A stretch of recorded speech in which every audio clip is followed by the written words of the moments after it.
Good morning and a very warm welcome to the final race day of the MAM Malaysia Superbike Championship happening here at the Petronas Sepang International Circuit. It's the final race day. In this morning session, we will have the warm-ups for all the categories.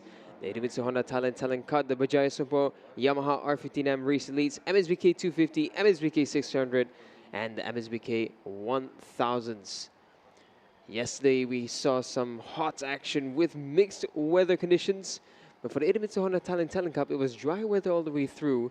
And it was quite the battle between the likes of Pongkon Anoy, Reski Yusuf Hermawan, as well as the likes of Abimanyu Bintang Fermadi.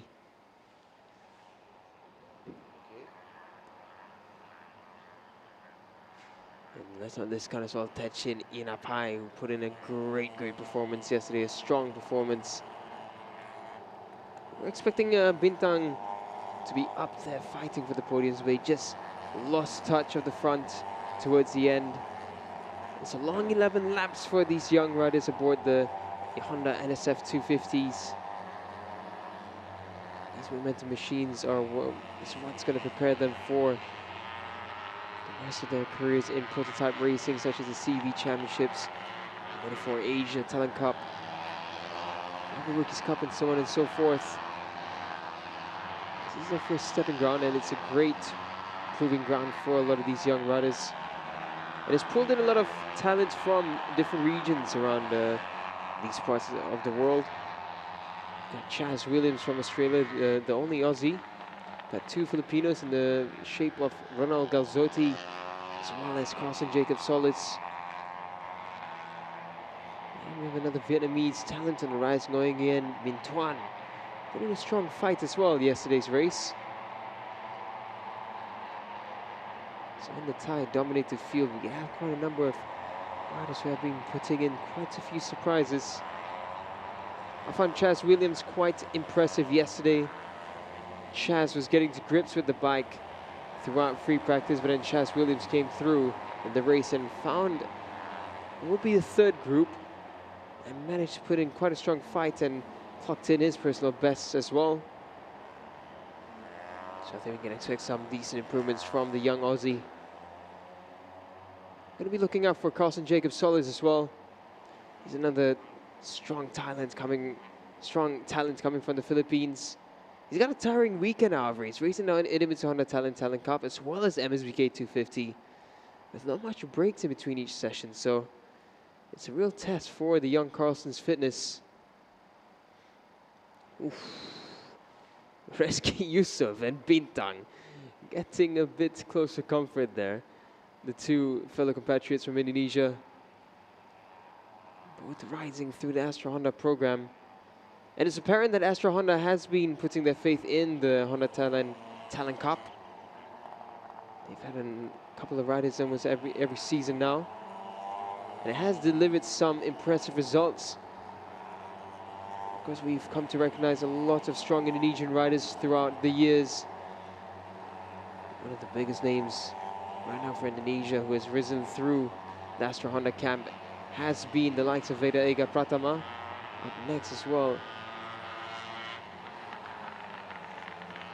Got lots of strong riders coming through. Bintang definitely one of those who's going to be the one to watch. Kendra Ramadima, another one from the CV Championship and the Rebel Rookies Cup as well, who clocked in a win. So that just shows the faith that the Indonesian Honda outfit has in these sort of programs to prepare their riders. And these two, you have to imagine, will be the next in line, especially Reski Yusuf with his racecraft yesterday. Has been impressive.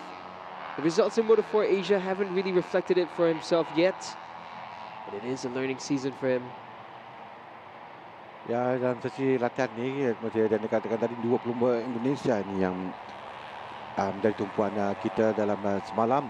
Reski yang dia memiliki petak utama perlumbaan. Dia berada di kedudukan, Reski yang berada di bahagian hadapan dalam perlumbaan. Di grid berada di tempat yang kedua semalam. Lihatkan dalam starting grid, dia berada di petak pertama.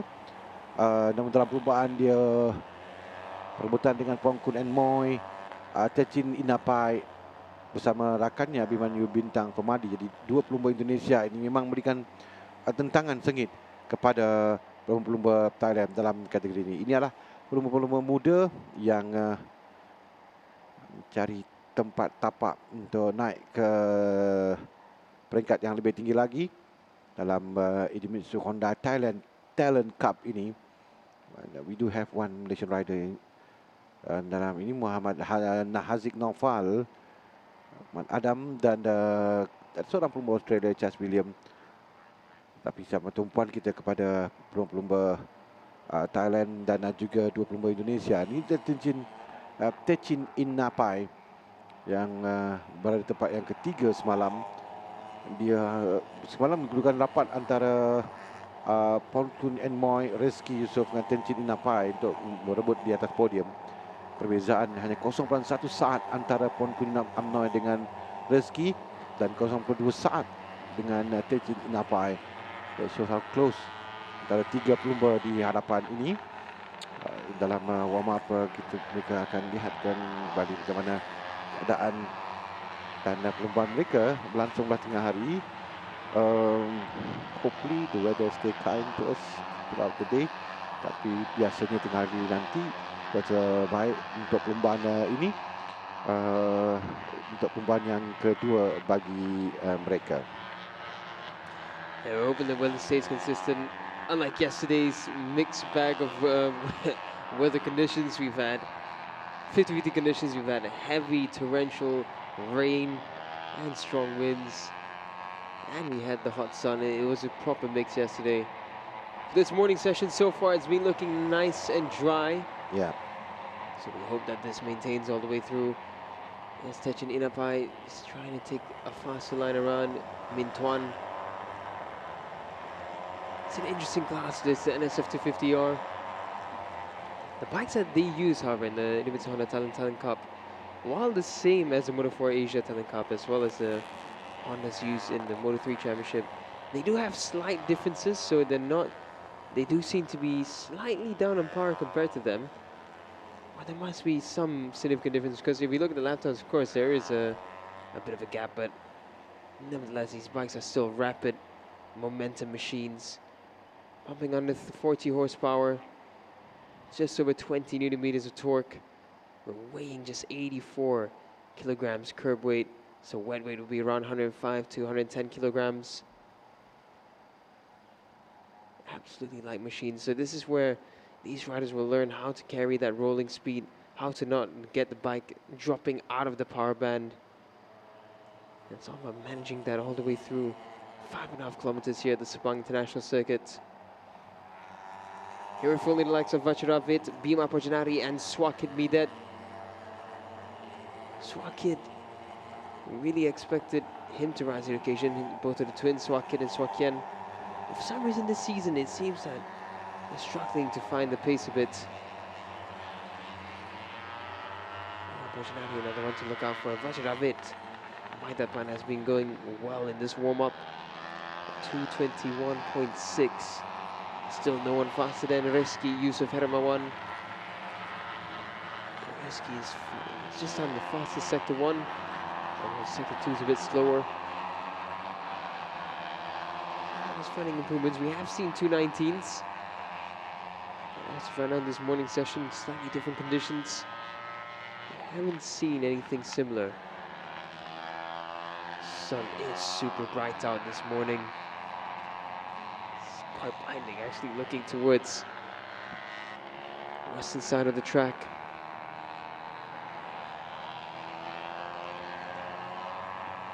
Not many people riding in big groups. We're just seeing small chunks of riders here and there. Vachiravit goes into 10-15. You can see how early they try to pick up the throttle to keep the momentum and the revs up. Come across, Abimanyu Bintang Fermadi does improve, so Bintang, much better from Bintang, but Vachiravit, we were watching all the way through that lap, has just gone and done a 220.8, so that's the fastest in this session, but not the fastest of the weekend. The fastest this weekend has been a 219, but still good improvements from Vachiravit to find his morning feeling. Ya, setakat ini masa terpantas dari 20, pelan 887 saat yang dilakukan oleh Baci Ravid Maid Datpan.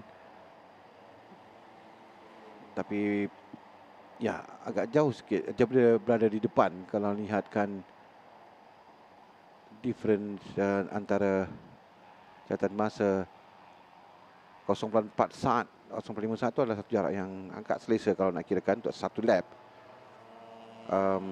Tinggalkan Rizky Yusof Rimawan dengan Abimanyu Bintang Permadi. Catatan masa konsisten sepanjang perlumbaan itu yang akan dicari oleh pasukan dan juga perlumba untuk pelumba dalam kategori ini. Lihatkan catatan kalau lihatkan semalam 2:20.037 yang dilakukan oleh Rizky Yusof Hermawan pada sesi kelaikan untuk berada di hadapan petak utama di grid. Oleh legenda sekarang ini adalah sesi warm up sahaja untuk mereka, tidak perlu push too hard. Jika tidak anything happen keadaan motosikal mereka akan terpaksa baiki semula untuk ke perlombaan akan berlangsung 12.40 nanti. So dia akan hanya untuk manaskan enjin dan untuk melihat kembali setup sebelum mereka ke perlombaan nanti. But it's like racing already. Fastest was 1, 2, and 3. This might very well be a 2:19 coming in as Sector 1 was rapid. Half a second faster than most people in Sector 1. Comes across the line, 2:20.074. Nearly a 2:19 from Rescue Yusof. And he's dragged Abimanyu Bintang with him at 2:20.883 for Abimanyu Bintang. That puts him up into second. Rescue pulls out wide and Bintang raises his hand. Semalam dilakukan 2 minit 20.037. Ini dilakukan 2 minit 20.074. It seems that Daniel rasanya macam dia dapat boleh pecah 2 minit 20. Tapi dah habis, ada satu lap saja untuk dia cuba lakukan dalam warm up ini. Ini tu simpan sedikit slow mo shot yang cantik untuk Rizky Yusof Hermawan, nombor 5 yang kita saksikan sekarang. But not so good time section 1. I think mereka pun dah relax sekarang, dah habis, dia tahu telah tamat, jadi they no need to push the bike more. And this is just a warm-up session. So we have Rizky Yusof Hermawan with the fastest time 2 minit 20.074 saat. So we have 4 riders in fact yang lakukan masa 2 minit 20 dalam sesi warm-up di sebelah pagi ini. Yeah, strong session from Rizky Techin and Abimanyu Bintang Permadi. We're going to include Vajravid as well for finding some improvements. All 4 of them, clocking at 2:20 timing. Looks like Bintang and Rizky wanted to push for another one, but they will run out of time as they both went wide and slowed down through this first sector. Jas Williams not bad at all, finding 10th in this warm-up at 2:22.2764, the young Aussie. So he's slowly closing the gap in. Narak Srisuwan, not too impressive in this session, only managed 11th with a 2:23.005. And Mintuan as well, we expected him a lot higher than 14th. Pachara Limarun managed to find 7th fastest at 2:21.8, so not too bad from the young Pachara. Bongkonem Noi only managing 2:21.3, so that puts him 5th fastest. The 2 Indonesians now coming into pit lane as the checkered flag is being waved at the front straight. Still just a few riders out on track still to complete their laps. Both Bintang and Rizky very aware of the time and realize that there's no need to push on for another lap, so they're coming back in now. Touching in, Apai comes across the line. No one's really improving on these laps. Chaz was the last one to improve. 2:22.043, so a further improvement for Chaz.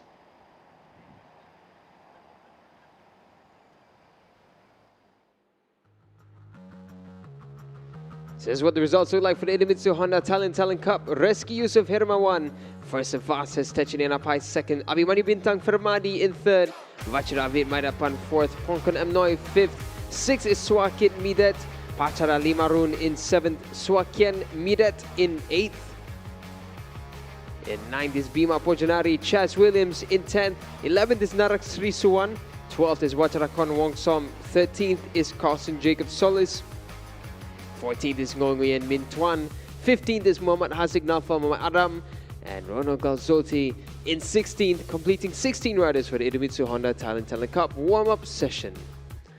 We're going to have a short break and we have an interview with Nasha Zira. And we're going to have a few interviews actually for the rest of the morning session in between the warm-ups. So let's join the interview with Nasha Zira.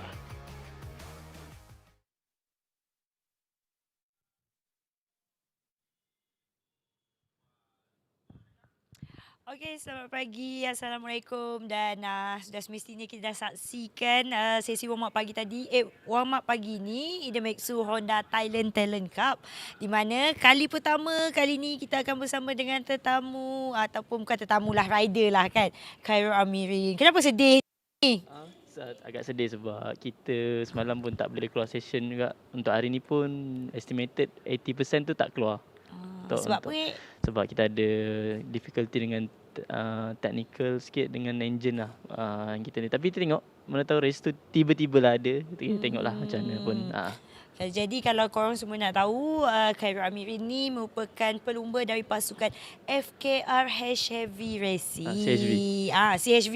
Dah terbalik pula. Dia macam ni. Tahun lepas bawa 250 kan? Tahun ni bila naik ke CC 600, walaupun dapat keluar sekali je tak silap kan? Betul. Macam mana mula-mula tim bagi tahu tahun ni step up ke CC yang lebih tinggi? Okey, sebenarnya benda ni dah bawa 250 dah lama dah. Dari sejak 2019. Sebelum TW ada lagi kan. So 2019 masa tu, tapi kita stop. Saya biasakan main 450 dekat Spain. Over 2-3 years tu. So kita kembali balik, kami kembali wildcard as a KTM rider. Masa tu bawa CHV juga, bawa BTEC. Kemudian untuk 23 dan onwards kita dengan CHV Racing bawa Kawasaki ke CBR. Cuma untuk tahun lepas kita tim memang dah bagi tahu awal-awal yang saya kena naik kategori juga. Mau macam mana pun sebab mungkin dah lama sangat dalam kategori ni. Jadi kita nak ada tim nak ada satu kelainan sikit, mungkin ada satu kategori yang atas sikit daripada 250. Mula-mulanya macam nak ke arah 1000, tapi bila fikir balik mungkin 600 lebih bagus lagi bagus lah untuk satu pelumba tu untuk naik ke kategori, tak melompat ke 1000 terus. Dia macam step by step lah kan. Betul tak lah. terus kita tengok 250 tahu-tahu ke 1000, tapi sebenarnya tak salah pun. Tak salah, cuma untuk basic as a rider, as a pelumba kita kena cakap better kita biasakan juga 600 lah. Betul. Terus terkejut nanti orang tengok Khairul Amirin dekat podium 1000. We never know. Kita tahu. Betul. Tapi kan disebabkan kita nampak lain sikit lah dalam 600 tu, di mana penonton kat luar sana mesti tanya Ducati Panigale kenapa main 600? Kenapa boleh ke, betul ke CC dia semua tu kan? Cuba explain sikit. Okey, pasukan memang dah buat satu fikiran untuk ke arah Ducati juga. Sebabkan kita macam nak kelainan juga. Satu dari segi mungkin specification untuk Gen A. Jadi kalau ikutkan memang kalau kami sekarang ada dengan Ducati ni, kita memang agak lain sikit. Mungkin dari segi bawa penunggangan pun berbeza sikit. Macam semalam saya keluar dalam 7 lap, tak silap saya 6-7 lap. Saya perasan tapi saya dah perasan lama benda ni sebab kita ada testing sikit dekat Datu Sago. Jadi saya perasan yang motor ni tak sama bila kita masuk dengan line yang kalau kita compare dengan line 4-in line CBR, Yamaha, Kawasaki. Manufacturer yang lain Betul. lah. Tapi sebab saya pun banyak study juga dalam World SSP. So kita dapat biasakan juga dengan motor ni. Pasukan memang nak ambil Ducati sebab satu mungkin barang untuk mereka, sebab kami ada kenalan mungkin dengan Ducati bengkel sikit. Lagi satu mungkin Laju dari satu? laju juga, tapi kita ikut spec lah. Kita ada pasukan dah team ada buat apa RPM cut off. Berat pun kita, tak silap saya semalam saya bagi tahu motor tu masih berat. Ikutkan kita lagi ringan sebenarnya. Cuma tak apa. Macam saya kata round 1 mungkin pasukan pun macam cakap kat saya round 1 kita tak nak expect apa-apa. Yelah kan baru first year kan. Semalam kita memang buat timing macam 2.19, cuma dalam optimal ataupun probability lap lah yang kita kumpulkan, kita boleh dapat 2.17 untuk outing tu. Cuma bila fikir late tak apalah, mungkin tak dapat lagi sebab kita ada sikit suspension sana dan sini untuk sektor nak dapatkan. Sebab orang kata rider semua boleh bawa sebenarnya, betul tak? Dia paling penting lah jadi seorang pelumba ni yang kat luar sana. Tapi saya pasti ramai je yang tahu kan, data untuk motor tu sangatlah penting. Betul, kita tak ada langsung pun. Kalau kosong data pun untuk kita, orang kata untuk dapat momentum kat atas track tu bukan mudah lah. And then suspension pun satu, betul tak? Betul. Laju mana pun motor tu kalau suspension out tak boleh juga lepas kan. Kita ada isu dengan tayar, mana kita ada 6 inci dengan 5.5. Jadi kita pakai size 200 semalam pun kita masih dapat timing tu dengan probability time. Walaupun bila flip kita dapat rasa lah motor tu agak lambat sikit nak masuk. Jadi saya rasa kalau pakai balik ke tayar 18 dengan 5.5 inci kita dapat kelebihan sikit dekat situ. Jadi kan kalau dalam 250 ni kan 250 before ni penjagaan, orang kata save tayar tu penting tak macam 600? Okey, so, untuk 600 ni lagi lah kena pandai main dengan tayar, betul tak? Kalau kita hood je 1, 2, 3 lap pun susah kan. So macam mana Khairul? Okey, untuk masa kami ada buat testing sebelum ni dekat Sepang juga. Saya rasa kami buat dalam 50 lap berterusan. Jadi 50 lap tu dengan tayar yang sama. Setakat ni dengan 50 lap tu, itu adalah adalah jangkaan yang paling banyak kita dah pernah pakai untuk satu tayar. Jadi saya mungkin bukan seorang rider yang banyak habiskan dekat tayar belakang. Saya jenis yang akan banyak habiskan kat tayar depan juga. Cuma saya boleh balance sebab saya mungkin cara saya tunggang. Even dengan 250 sebelum ni pun saya banyak habiskan belah depan sikit sebab saya suka agak, kalau kita counter on braking tu saya suka buat lagi dalam sikit. Hard braking lah. Braking sikit. Late sikit tapi hard sikit. Sebab rider ni actually dia banyak riding style dia. Ada yang smooth riding, betul. Ada yang agresif, ada yang dua-dua. So depend on rider lah kan. Juga. Tapi kan tahun lepas saya nampak ada teammate perempuan. Mana teammate tahun ni? Okey, untuk teammate tahun ni kita tu kena tanya pasukan juga. Sebab saya masa tak apa, nanti saya korek. ikutkan pasukan memang dah buat satu langkah lah untuk beliau. Kita pun dah tak ada tambah kontrak untuk tahun ni untuk beliau. Ikutkan kami pasukan ada buka lah untuk seat 250 tahun ni, cuma mungkin dengan ekonomi sekarang jadi saya agak suka untuk pelumba masuk juga. Jadi kan apa harapan untuk tahun ni lah? Of course lah semua orang nak menang, betul tak? Tapi kalau lah orang kata tiba-tiba pasukan kata kan macam susah sangat lagi kita main 600 ni, kita upgrade teruslah main 1000 sebab awak pun berpengalaman main sampai Spain kan. Of course pengalaman tu mahal untuk disimpan macam ni je. Untuk pergi 1000 luar biasa satu. Tapi kita kita tak tahu tahu. Betul kita tak tahu.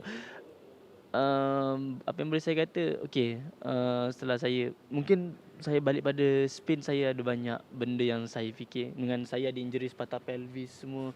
Tu saya pernah tengok dekat social media kan. Itulah, ada skrunya lagi. Oh iya ke? Kalau jual dapat berapa ribu saya tak ingat. Mungkin. Betul. Okey, tapi kita ikutkan bawa 1000 tu kita tak tahu. Bawa 600 sebab macam pasukan memang kita dah siap siaga. Memang cakap okey, untuk tahun ni sebanyak running data kita kena ada dan perbanyakkan juga. Macam semalam ada hujan, kita pun pernah run hujan sebenarnya dengan tayar, bukan tayar hujan, kita pakai tayar masa tu pakai supercross biasa saja untuk run. Ada confident dekat situ, cuma kita mungkin ada kesusahan sikit lah sebab Ducati Panigale V2 kita ada 2 silinder, jadi dia akan agak kasar sikit bila kita buka. itu kena cari betul-betul data yang orang kata mungkin daripada sprocket, daripada technical team, mungkin daripada segi timing dengan dia punya leaning minyak juga untuk kita stablekan. Dan semalam pun habis pada session saya ada sikit masalah. Mana saya jatuh kat turn, saya ada jatuh sebab ada gear yang yang agak tak masuk sebenarnya. Jadi kita memang ikutkan untuk tahun ni biarkan motor tu dalam keadaan yang baik juga. Kami pun tak ada ubah sebanyak mana pun. Mungkin pada apa yang saya dengar, enjin tu masih dalam keadaan stok. Kita cuma ada kad RPM masih berat. Pasukan pun cakap kat saya, kena lagi ringan motor tu. Walaupun saya rasa dah ringan dah sebab kita buang exhaust tu 10 ke 15 kilo. Sekarang ni tinggal 5 kilo. So macam banyak jugalah untuk pasukan tengok balik dengan motosikal tersebut. Untuk saya harapan saya untuk saya cakap tak tinggi mana, timing dulu baru dia akan dapatkan podium ataupun baru boleh dah fikirkan macam mana duduk depan. Kalau kita tengok macam Honda je dah hantar Racing Thailand. Semalam pun ada Kip. Saya kena potongkan Kip pun saya macam okey. Tapi apa perasaan berlumba dengan ex-champion? Kan? Ex-champion kat Moto3 tu.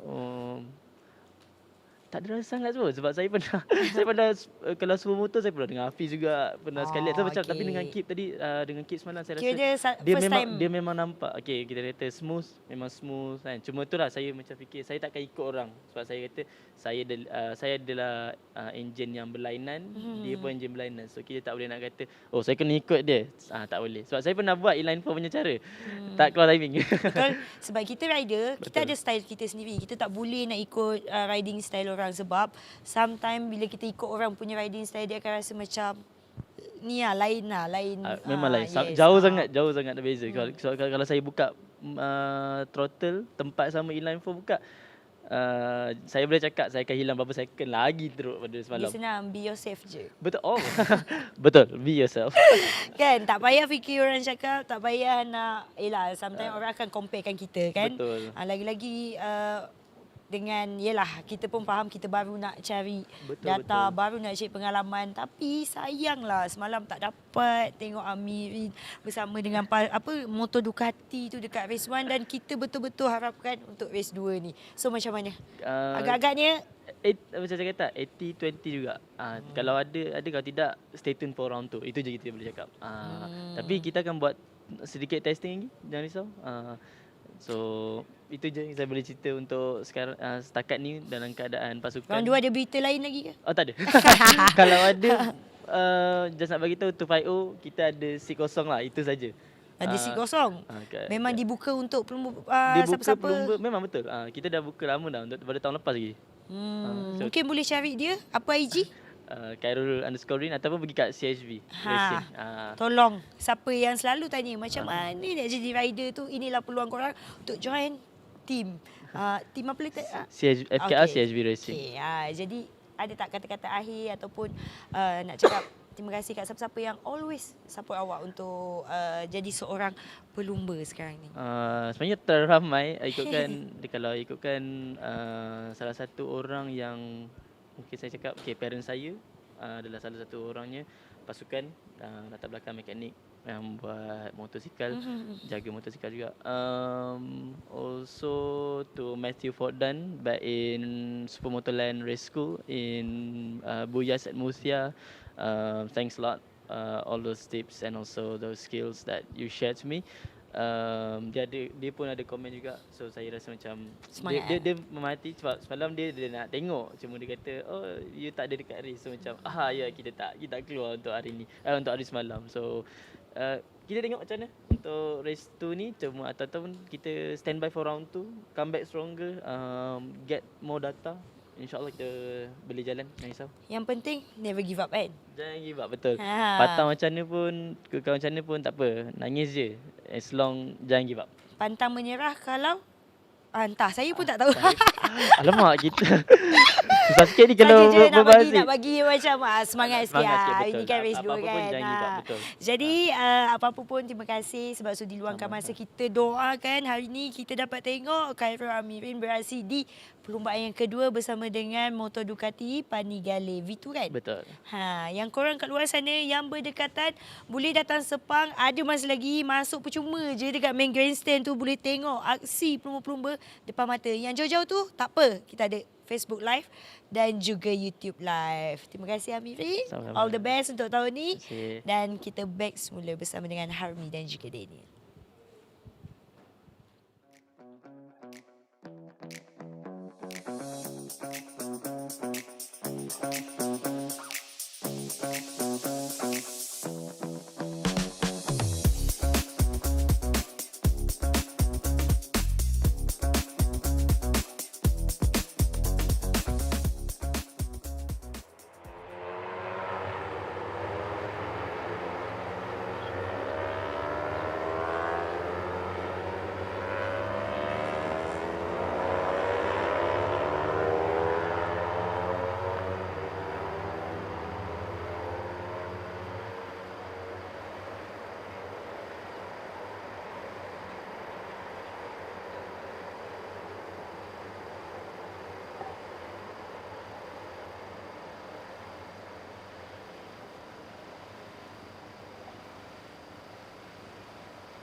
Sekarang ini berlangsung sesi warm up untuk MSBK 250. Tinggal lagi kurang 5 minit untuk masa mereka menghabiskan bagi sesi warm up ini. Semalam dalam perlumbaan yang pertama, dua-dua Irfan yang berada di depan, Irfan Ardiansyah dan juga Muhammad Irfan Haikal Hamidi. Untuk pelumba NWN Z1 SCK Racing Team dan Motul Honda Racing Malaysia. 1 dan 2 dengan Nguyen Hu Tri dari Vietnam. Honda Racing Vietnam berada di tempat yang ketiga. 3 jentera Honda yang berada di depan dalam MSBK 250A. Nazrul Izzat berada tempat yang keempat. Saban Sabu 5-6 Zakuan Anas. Itu dalam kumpulan A semalam dalam MSBK 250A. Kita ada 3 pelumba yang dalam 250B. Kabilech Rajni Krishnan, Carlson Jacob Solis dan juga Eng Wei Xiang. 3 pelumba yang berada pada kedudukan di bawah tempat yang ke-10, 12 dan 13. Sekarang ada DNF semalam seorang saja, Alvin Xavier, yang DNF semalam apabila engine blow untuk pelumba dari India ini, racer Castrol Power One. Kedudukan grid menetapkan Irfan Haikal Hamidi terpantas pada sesi kelayakan. Masa dia 2 minit 25.595 saat. Dia satu-satunya pelumba yang lakukan masa di bawah 2 minit 26. Oh, seorang pelumba yang terjatuh itu adalah Zakuan Anas Azizul Kari yang terjatuh di Lita.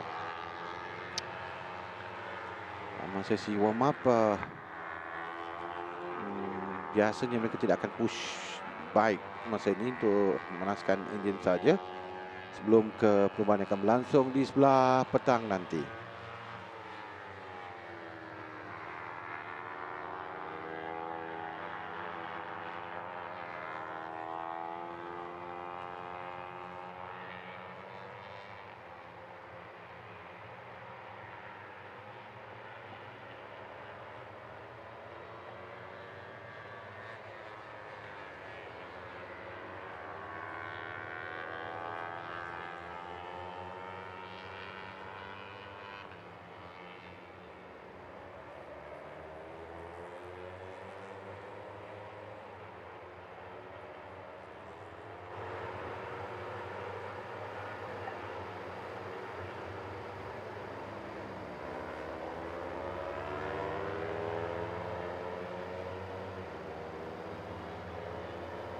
Tinggal kurang lagi 2 minit untuk sesi warm up ini berlangsung.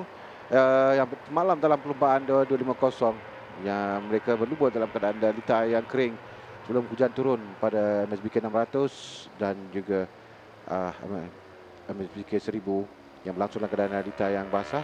Jadi semalam dalam perlumbaan catatan yang dilakukan oleh Irfan semalam the fastest 2 minit 25 plus 985 oleh Irfan Ardiansyah. Yang menariknya semalam dalam persaingan dua Irfan ini, kita tahu bagaimana Irfan Ardiansyah yang memang mengikori pendahulu dari awal dia mengikori rapat Irfan Haikal Amidi.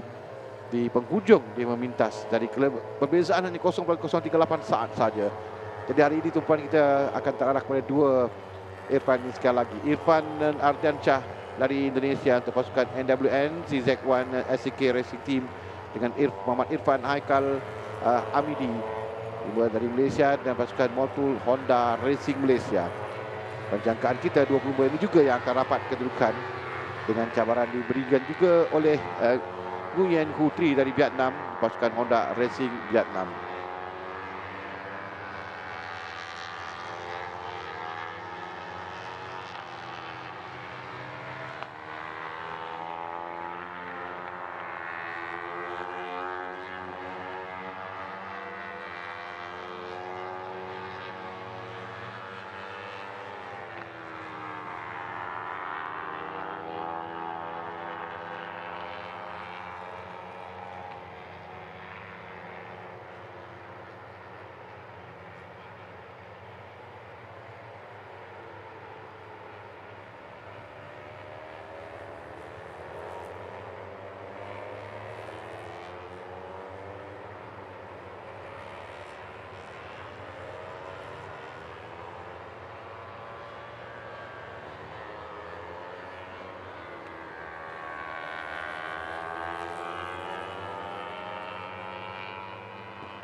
Dari tamat bagi MSBK 250.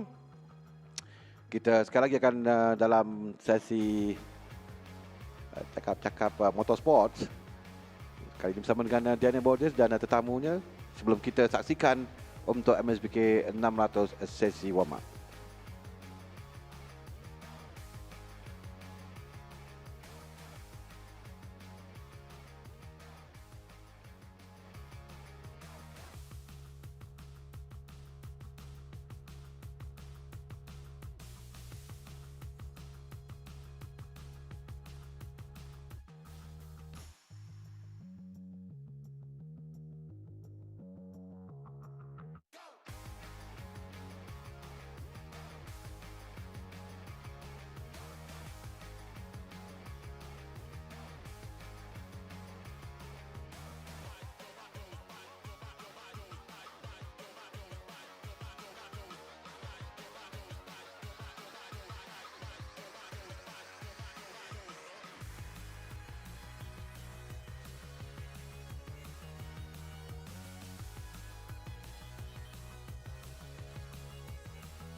Okay, sekarang saya bersama Lokian Hui. Okay, last year kita tahu you were in MSBK 1000B, tapi sekarang ni dah upgrade ke MSBK 1000A. So, macam mana rasa berbeza kalau tahun lepas dengan tahun ni sekarang ni?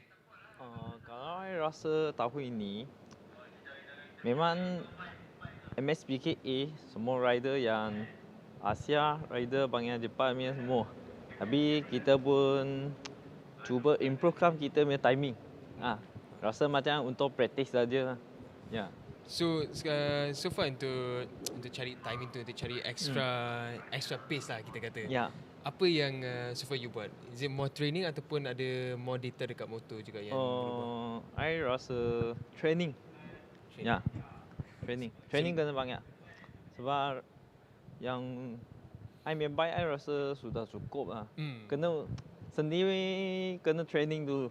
Lepas practice sampai badan boleh kuat, boleh handle motor tu, baru buat motor. Ya. So untuk persiapan untuk pusingan pertama ni, apa yang you buat yang berbeza dengan tahun lepas? Beza dengan tahun lepas, I meeting lah. Ini tahun ada sponsor sikit lah. So nampak pit lagi cantik. Ya. So untuk training sendiri, untuk persiapan, you ada buat more gym work ataupun more jogging ataupun more track time? No, belum ada. Belum ada? Ya, kerja banyak. So sebelum ni memang tak ada track day yang masuk atau? Ya, yang last round habis, sampai sekarang tak pernah bawa motor lah. Oh, okay. Sebab kerja ada banyak kan. So kini memang last minute lah untuk ya, your preparation. Ya, betul.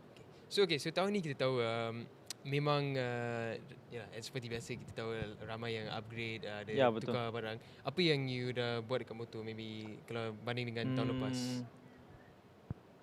ECU tuning saja. Lainnya semua sama lah.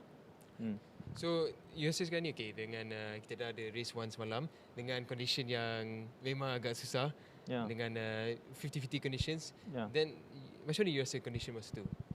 I rasa okey je. Sebab rain race pun satu rasa yang baik lah. Kita boleh practice kan. Bukan selalu boleh dapat main rain race lah. Tapi macam mana tyre management, sebab kita tahu pada penghujung race dalam last 3-2 lap dah start ada dry line. So you dah start rasa tyre tu macam dah nak habis ke still rasa okey? Last 3 lap I rasa grip sudah balik. I rasa okey. Ya. Okay, so then untuk race hari ni, so kita dah ada qualifying semalam dengan race 1. Apa yang you rasa you boleh buat yang maybe different untuk race tu?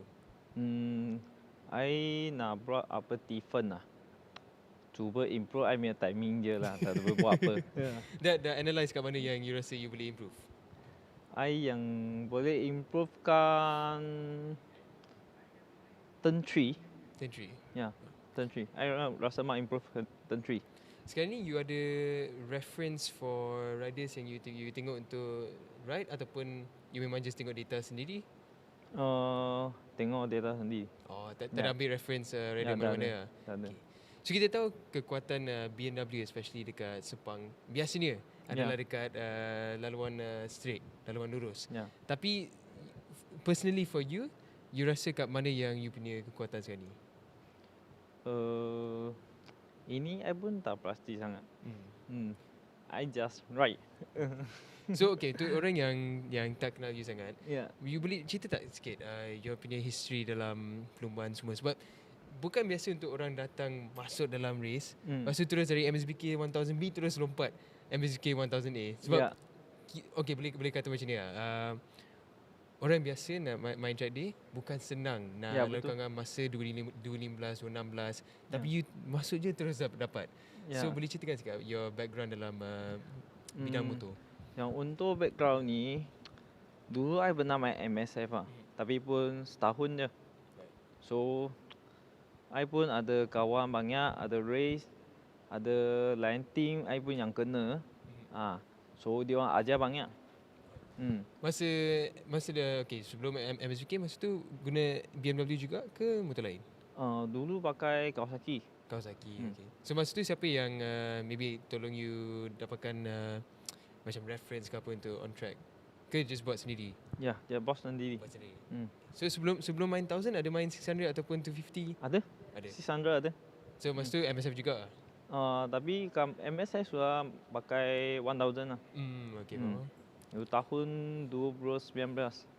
Ya. Okay, so last one. Untuk tahun ni, apa you punya target? So, okay, last year dah beat MSBK 1000. Ya, betul. So apa target sekarang ni untuk tahun ni? Target ini tahun improve timing sampai 2.13 lah. 2013 Ya. target. Ini tahun punya target. Okay. Ya. Thank you so much. Good luck untuk hari ni. And there it is. Loh Kian Hui dari MSBK 1000A.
We're with Yemeni racer Osama Mariai from Osama Racing Team. So Osama, how are you? I'm good, thank you. So it's always good to see you back in racing. Although you're not racing ARC last season and this season as well. So can you tell us what was the process like? I mean, you went from ARC. How was that whole experience? ARC, to be honest, is a great experience for every single rider because you get to mix up with a lot of riders and you get to try different tracks where it actually adds up to your experience. I actually wish to go back to ARC and I'm working my back into it. It's just I got a bit busy for the past 2 years. I didn't manage to make the time because for ARC you need to put way more and much more effort in training and getting ready for the championship. You have to be well prepared as it's like Asia nationwide. It's not just like a local racing event. So yeah, it's a lot of commitment, a lot of discipline, a lot of time consuming, which I didn't have for the past 2 years. Right. But I'm looking forward to maybe do a wild card this year. And yeah, we should probably be able to join next year Alright, if things nice. go as planned, yeah. So the interesting thing I found this week. So last season we saw you trying out the CBR, but Correct. you raced the R1 still in the end. Yes. So what's the transition been like, and why are we not seeing the CBR this weekend still? Okay, last year's CBR was sponsored, and we used it at first, and then we had a technical issue. So it took us longer time to actually rebuild it back. So I had to use back the R1 so that we continue collecting the points for the season. Actually, for this year, I've got a brand new CBR. Okay. And actually, it was supposed to be here already that I'm using it this weekend. But, sometimes the custom take longer than expected. And we had to use back the R1 so that we collect as much point as we can for this weekend and then focus for next round with the new bike. So the challenge is with the R1. Everyone knows where its weak spot is. It's going to be at the straights, but we know that in the turns is where it has a big advantage. We saw Kasma yesterday in the wet, able to go toe to toe despite the top speed deficit. So as a privateer, it's even harder because you don't have that extra power that a factory team has. So Exactly. how has it been trying to find the setup to try and reach closer to the front? Regarding to setup wise, to be honest, I didn't touch anything because we race the same track and we have enough data that we collected for the past years. Right. So suspension wise, ECU, tuning, everything is the same setting. It's just we try to ride around it, to adapt to it, and to be able to like find those extra like parts of the second here and there, a bit here, a bit there. It's just all I can say. Brake as late as possible, open as early as you can, roll as much as possible. Because I'm 30 kilometers slower than the top guys at the straights. 30 kilometers. Yeah. You can imagine how Yeah. big difference of that is. So technically, I'm using a 600 in a 1000 race. So race 2 coming up later today. We have the warm-ups and then race 2 later on. What's the target for you? What's a personal target that you're looking at? Just defend my position for now. Try to, of course, reduce the gap between me and the front group, and finish the race safe. Just there's always like room for improvement. So that's the main target. That's all I want for now. Is just keep on improving, keep on learning, keep on like having the ability to adapt to any situation, any bike condition, just be able to ride. So when the chance and the time comes with the proper bike, you get to show your potential to everyone what you're capable of.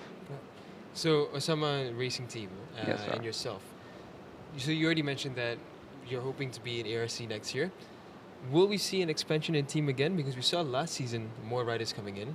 This season, this round, we see Joey with you. So what's the future looking like for the team?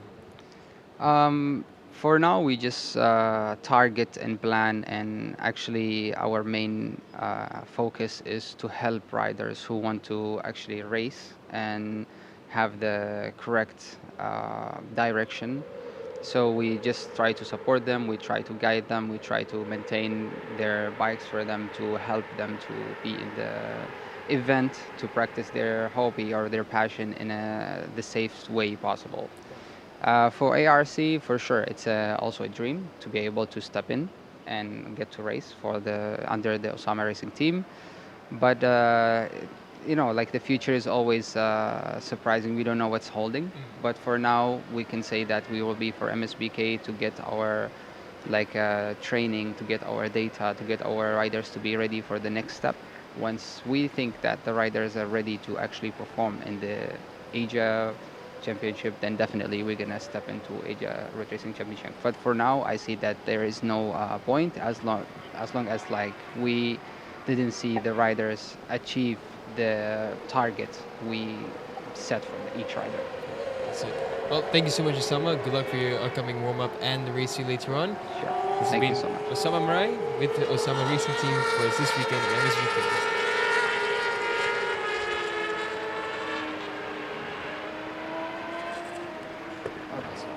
Thank you so much.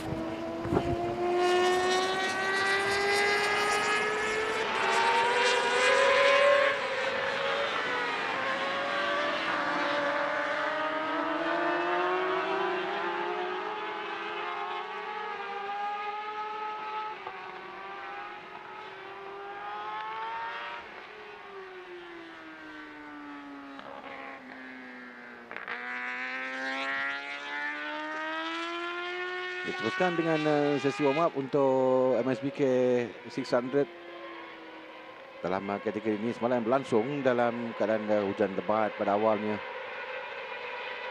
Perlumbaan dihentikan dan sambung semula selepas itu untuk perlumbaan, dan menyaksikan Tanak Long Plio berjaya memenangi perlumbaan ini semalam, menewaskan Kit Sada Tanachot dan Khalid Dampawi pada tempat yang ketiga.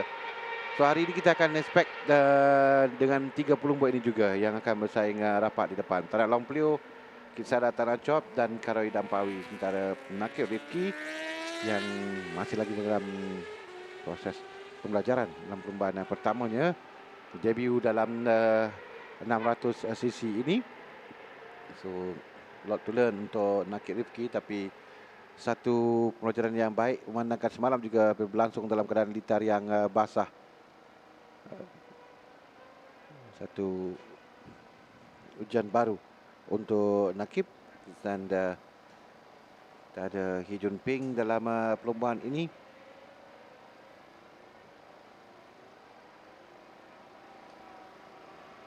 Yang semalam berlumba menduduki tempat yang ke-5, tapi good thing is semalam all 5 riders berjaya menamatkan perlombaan. Even though WC Hee Jun Ping berada jauh di belakang, gap yang begitu jauh sekali ditinggalkan oleh Tanak Long Plio yang memenangi perlombaan.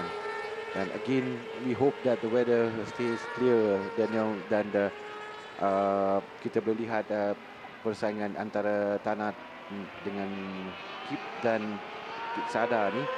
So semalam ini 3, 1, 2, 3 semalam menanti podium. So we expect again the battle still between these three, and Nakib Rifki semalam a good session untuk dia belajar dengan genre 600 ini.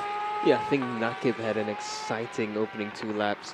He was really on it, and he really tried to stick with the likes of Kit Sada, and he even went ahead of Kit Sada at one point, but yes, ultimately the experience of Kit Sada really went all the way through. This is a nice slow-mo shot here at turn 7. It shows how fast his bikes roll. There's Nakib there getting used to the 600. Still hasn't been unable to break below 215. So I think a dry race today would be really good for Nakib.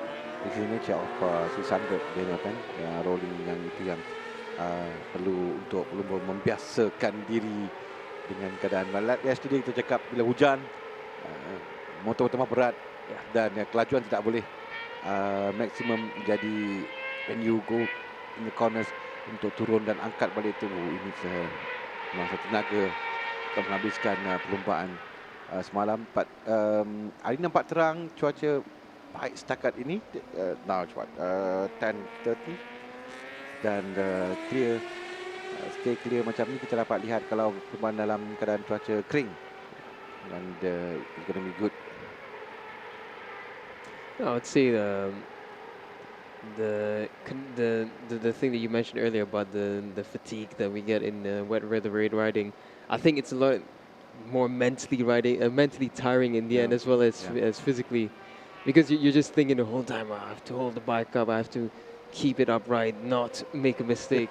And we saw, for example, like Tanat, we saw him make a couple of errors at turn 14, turn 15, numerous near mistakes there, but Tanat ultimately managed that so well.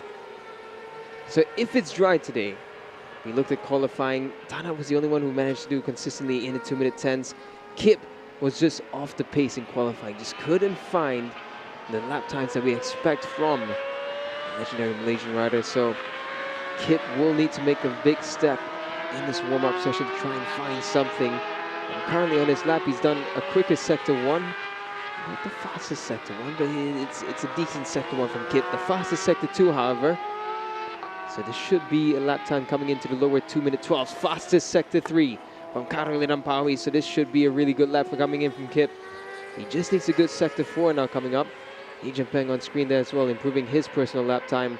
So that's Kip. Kip is right behind Tanat still, so this might be helping him a lot through sector 4, just to catch a bit of slipstream behind that Honda Talent CBR as Tanat makes an error going into turn 15. There goes Kip now. We're keeping our eye on the timing screens for Caroline Ampawi. What's going to be when he comes across the line? It's a 2-minute 12.3, so he lost time still at sector 4 despite having a bit of slipstream, so that's a strange one. 2-minute 12 still for Caroline Ampawi. This is not where Honda Malaysia would have expected their 600cc rider to be at.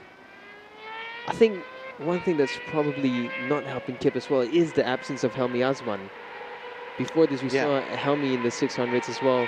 And I think having two riders really helps to find and collect data, to share ideas on what to do better. Ya, Helmi did join tahun lalu pada round 3 dan round 4.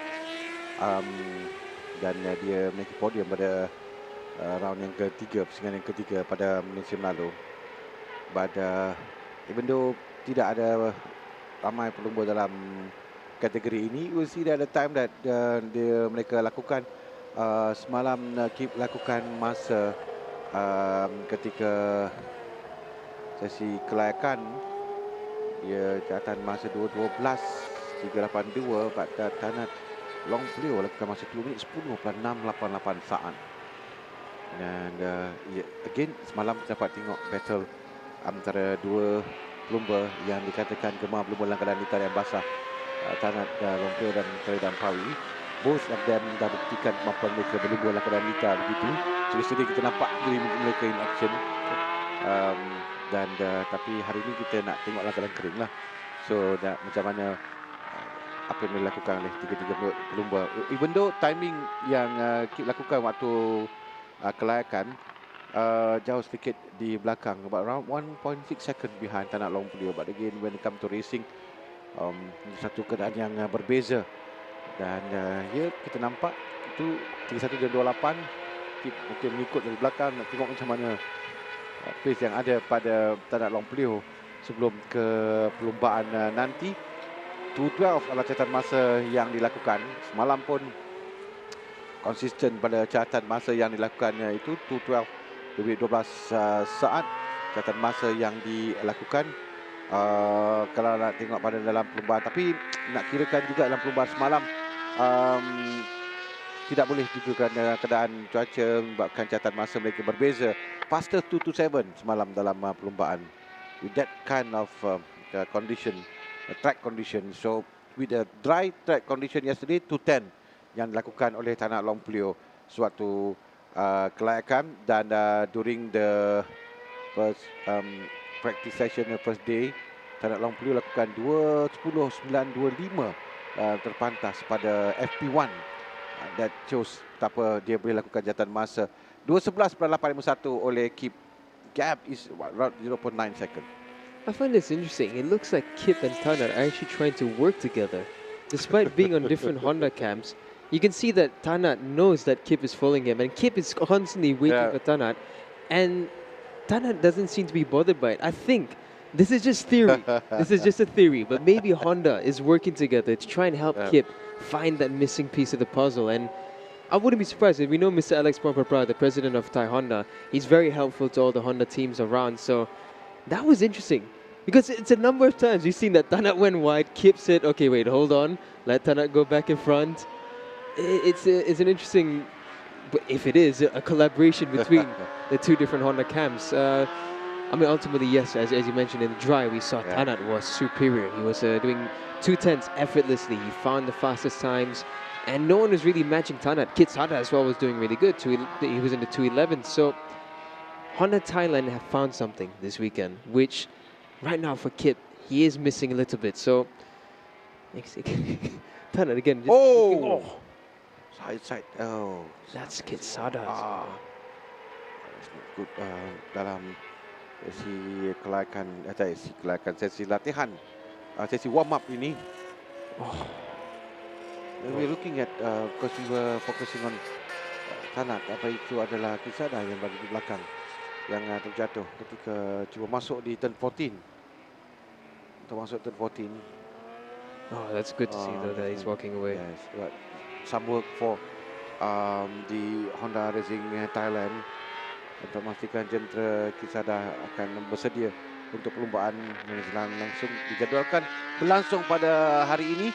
Kita tengok pada jadual perlombaan MSBK 600 dijadualkan berlangsung pada jam 2.50 petang nanti.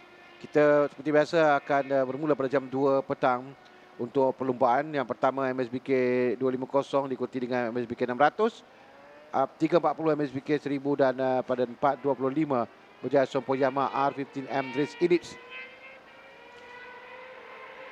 Semua pelumba masuk semula dan telah pun tamat bagi sesi warm up untuk MSBK 600 ini. Telah pun tamat checker flag dan pasukan semua berada dalam pit masing-masing.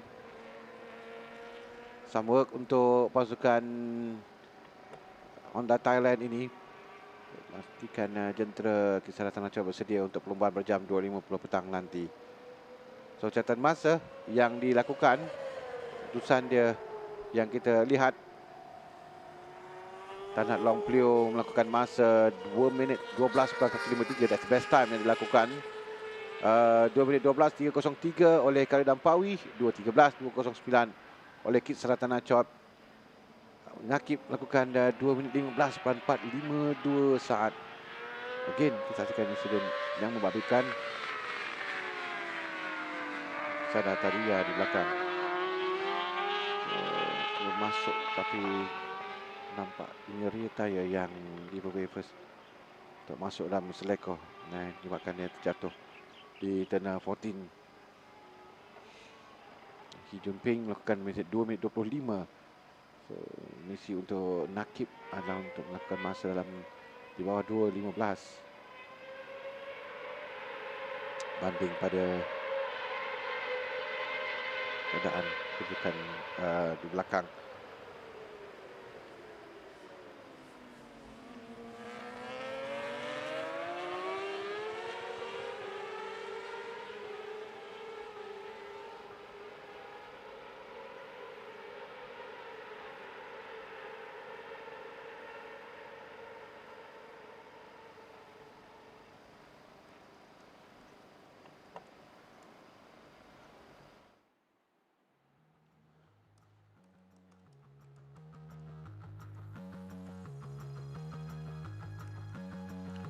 Ini keputusannya, Tanat Long Plio 2.12.153, Khalid Ampawi 2.12.303, Kit Sada Tanah Chot 2.13.209, Nakib Rifki 2.15.305 dan Hi Jun Ping 2.25.939.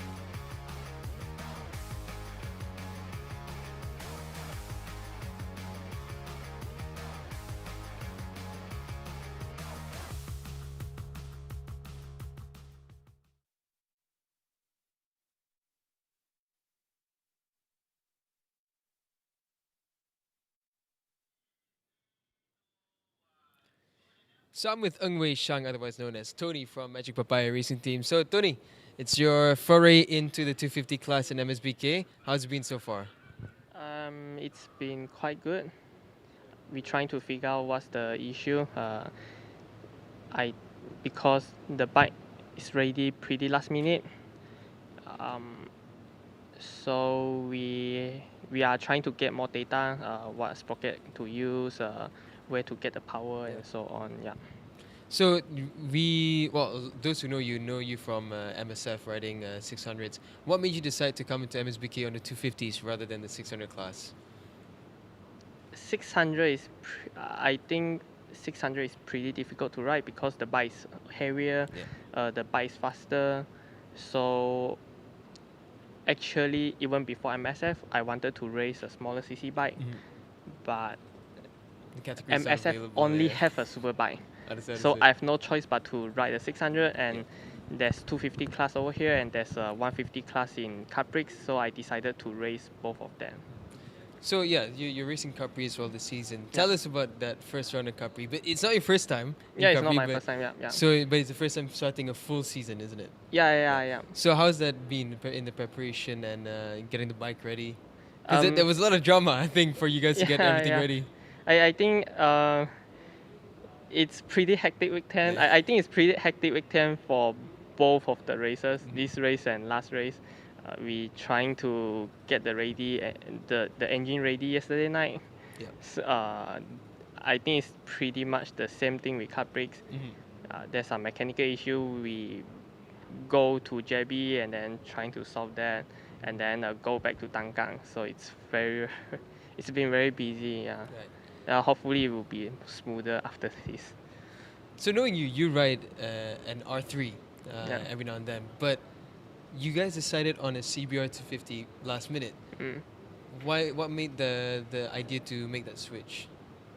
It's not really a switch. We don't really make a switch. The R3 is more like a training bike because basically the R3, that not much has been done to it. Right. We don't do any potting because we want it to be long lasting.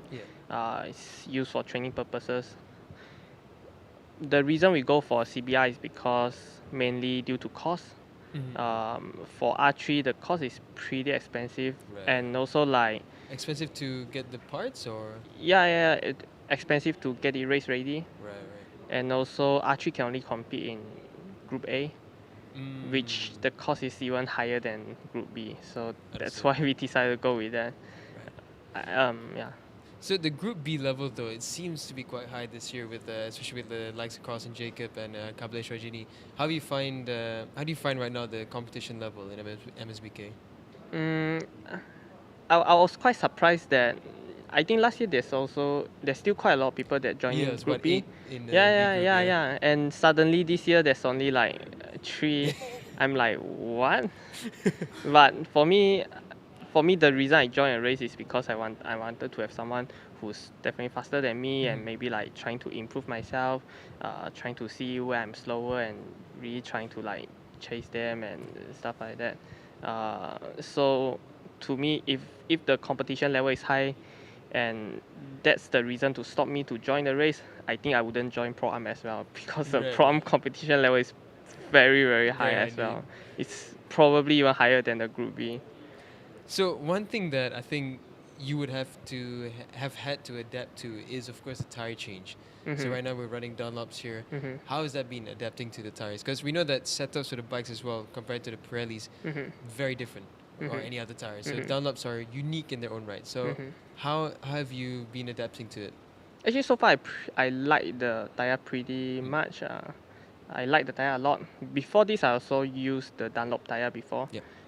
I think there's a little bit of characteristic difference, but overall I would say it's pretty easy to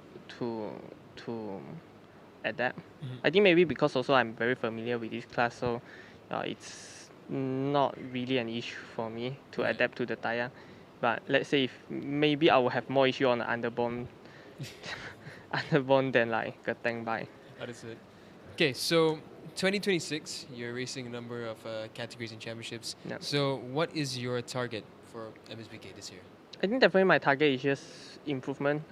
It's my first year in both like Pro-Am and also MSBK, so wish to see some improvement. Maybe like collecting data improvement, and also next year fighting the front and stuff like that.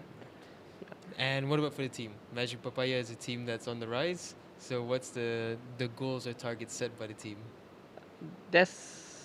For the race? For the season? For the season, I think the team basically is we are very easygoing for the first year. So we are just here, collect data and stuff like that. As long as we do our best, that will be okay. Yeah. And I think one maybe last question that people might want to ask. What does Magic Papaya actually stand for? I know the answer already, but like we want to know. To be honest, I have no idea. But for sure, we are not a factory team. We are a papaya team. Yeah. There we have it. Ng Wei Shang, Tony from Magic Papaya Racing Team, racing the MSBK 250B this season.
Saksikan bagi sesi warm up untuk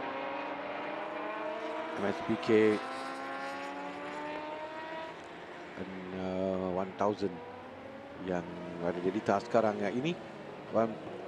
Take a look at keputusan semalam terlebih dahulu dalam perlumbaan yang mana semalam berlangsung begitu sengit. Result dalam perlumbaan bagi MSBK 1000 semalam, dan kedudukan grid menyaksikan Zakwan Zaidi, Kasma petak kedua dan 3 Muhammad Ananta Putra, Adam Nordin 4, 5 Adlan Shah. Dan dalam semalam berlangsung kerana cuaca yang masih lagi belum kering sepenuhnya kerana Dita. So persaingan yang sengit antara pelumba Adlan Shah, Adam Nordin, Ananta Putra, Kasma Daniel dengan Zakwan Zaidi. Yang mana menariknya semalam kita dapat lihat Zakwan yang berada di tempat yang kelima all the way dalam perlumbaan, kerana depan battle antara Ananta Putra dan Adlan Shah dan Kasma dan Adam Nordin sampai ada one time Adam berada depan dengan Adlan Shah Kamal Zaman bersebelahan, tapi di penghujung kesilapan sikit oleh Adlan Shah Kamal Zaman dan Ananta Putra yang terjatuh. Menyaksikan Zakwan Zaidi berjaya menangi perlumbaan semalam dengan CBR 1000 RR di tempat yang pertama, menewaskan Kasma Daniel di tempat yang kedua, perbezaan 0.071 dalam motosikal 1000cc. Kedudukan yang rapat 5 pelumba, just like one week atau underbone race antara semua pelumba, very close antara mereka ketika dalam perlumbaan. Saksikan Zakwan menangi perlumbaan, Kasma tempat yang kedua dan Adlan Shah tempat yang ketiga. Dan dalam MSBK 1000A, 1000A, 1000B menyaksikan pelumba Satiran dan Nagaraju yang mendudukan tempat yang pertama dengan Jeff Chong dan Chao Chi Chuen di tempat yang ketiga. So are we going to see the same battle yang semalam, especially the top 5? Tapi jangka kita begitu, cuma semalam dalam kerana cuaca yang belum yang telah pun sebenarnya tidak ada hujan, tetapi litar yang masih belum kering sepenuhnya yang kita boleh lihat battle. So today macam mana apa yang dilakukan oleh Adam dan Adlan untuk memberikan cabaran pada Ananta Putra, Kasma dan juga Zakwan dalam kategori ini.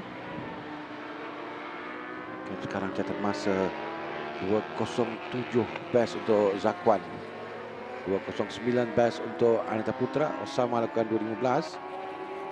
Yet to see Adlan Shah dengan Kasma and Adam Nordin, catatan masa yang mereka boleh lakukan. Tapi ini adalah sesi warm up yang mungkin akan berikan sedikit petunjuk mengenai apa yang boleh dapat mereka lakukan. So Kasma dan juga Adam melakukan masa terbaik dalam dua sektor yang pertama, terbaik peribadi untuk mereka. Gap untuk Kasma 1.1 daripada pendahulu. So ini catatan pertama untuk Kasma. Catatan pertama untuk Kasma dan Adam. Dan apa yang catatan mereka boleh lakukan dalam sesi warm up ini. Zakwan dah lakukan 2:07, 5.7 terpantas dalam sesi warm up.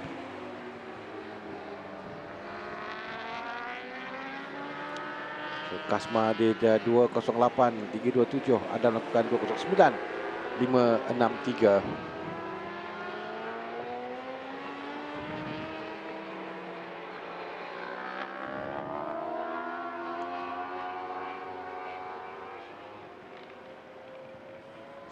Dalam nak lihat pada sesi kelayakan catatan masa, kerana ketika itu adalah keadaan yang kering. Zakwan lakukan 2:06.184, Kasma lakukan 2:06.578. Dua pelumba dilakukan masa 2:06 saat. Ananta Putra, Adam lakukan 2:07, Adlan lakukan 2:09. Oh, tengok catatan Zakwan pada sektor pertama, dia telah melakukan masa yang lebih pantas. Di sektor yang pertama, padamkan catatan masanya.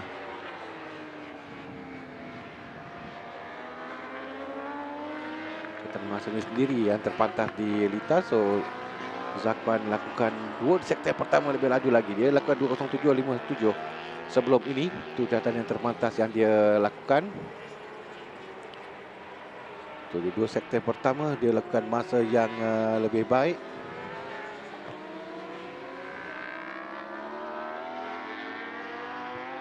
Di sektor yang ketiga, catatan masa untuk Zakwan.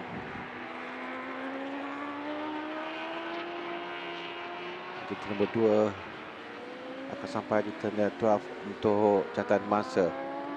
Sektor yang ketiga bagi Zakwan. Sektor ketiga dia kehilangan masa agak banyak. Kasma yang bagi catatan masa peribadinya. So Kasma boleh lakukan masa lebih baik lagi daripada 2:08.327. Kerana 3 sektor pertama dia lakukan masa terbaik peribadi.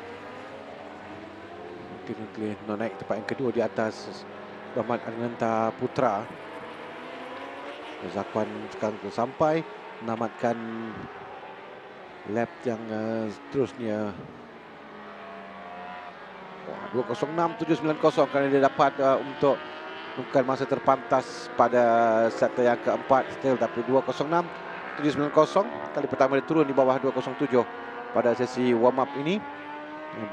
Kasma naik tempat yang kedua as expected 2:07.493. Now Kasma pula terpantas di sektor yang pertama. Kasma melakukan masa terpantas di sektor yang pertama. Lebih laju di sektor yang pertama dengan masa dia dapat buat 26.369 banding 26.524 oleh Zakwan. So Kasma yang melakukan masa terpantas di sektor yang pertama. Azlan Shah yang mana catatan masa belum lagi di outlap sekarang ni untuk LAN. Dia baru melakukan 2 catatan masa. So kita ikut pada Kasma sekarang di sektor yang kedua terbaik pribadi. Kasma mungkin dapat bagi catatan masanya. Dia 0.7 saat di belakang Zakwan Zaidi. Ini the good sector time di sektor yang ketiga dan keempat. Teruskan di bawah 2 minit 07 saat seperti semalam yang dia lakukan. 2:06.578 dan dilakukan oleh Kasma. Dia dapat lakukan bersama dengan Zakwan 2:06, tapi sekarang kita lihat catatan masa yang ada pada Kasma ini. Setakat ni, tapi dia hilang masa di sektor yang ketiga. Sektor yang ketiga. Sektor pertama terbaik peribadi, sektor kedua sektor pertama terpantas, kedua terbaik peribadi, ketiga dia kehilangan masa. Dia dapat membagi catatan masa yang dia lakukan sebelum ini. Yeah, it was close from Azlan. Trying to get past one of them MSBK 1000B riders. Azlan Shah doing it nice and neatly. Yep. This is how close it was there between the likes of Azlan and Lipo Yu. That's actually, yeah, it's an MSBK 1000A. Another Suzuki from the Suzuki Racing Team. Lipo Yu's been pretty good. Last time we saw him on the S1000, now he's still getting to grips with the Gixxer 1000. Big change from the BMW to the Suzukis.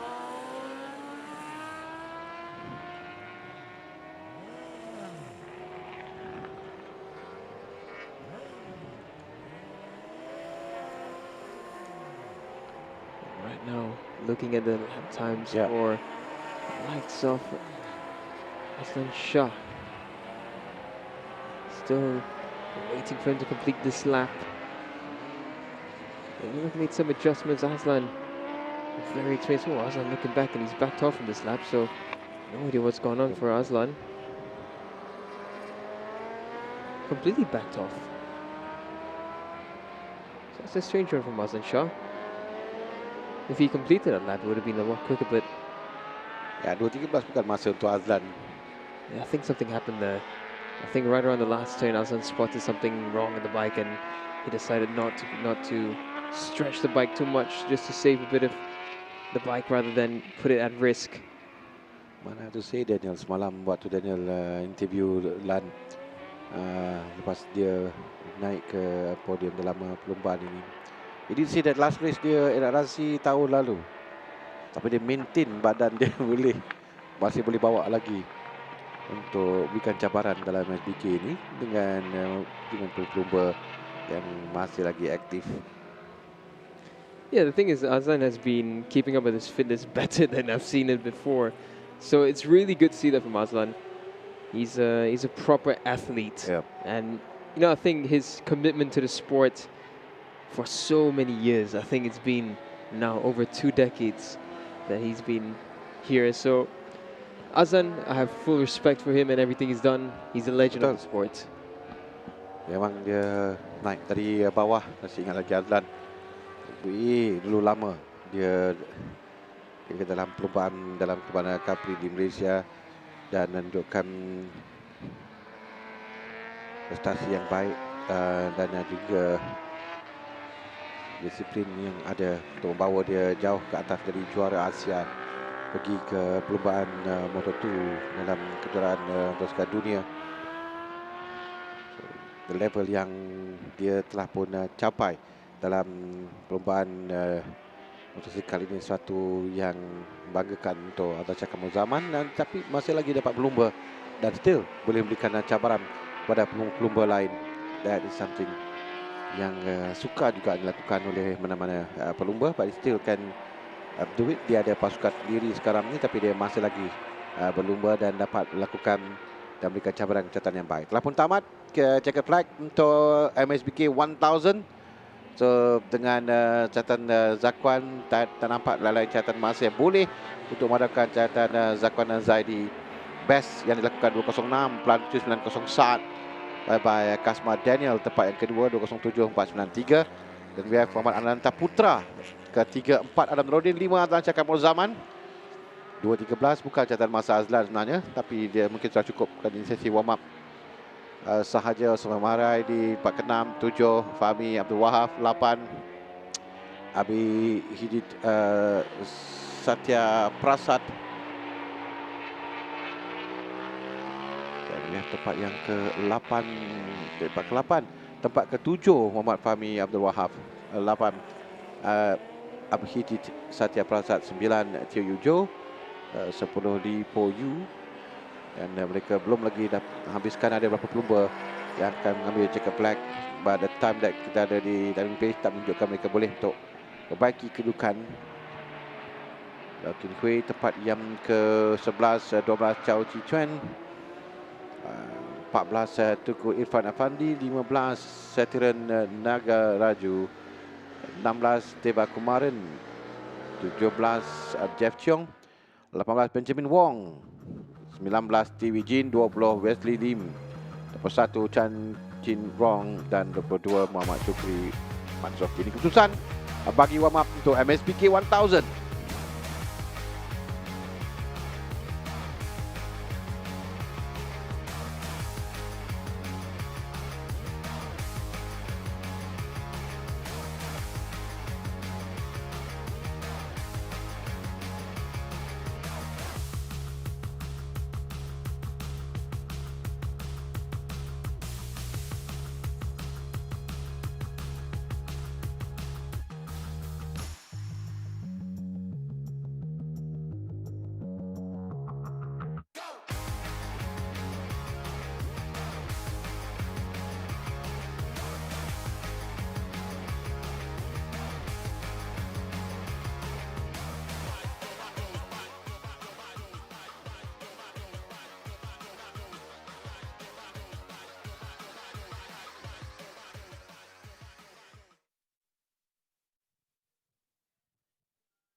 So I'm with young Filipino rider Carlson Jacob Solid. So Carlson, it's always a pleasure to see you racing with us for a number of seasons now.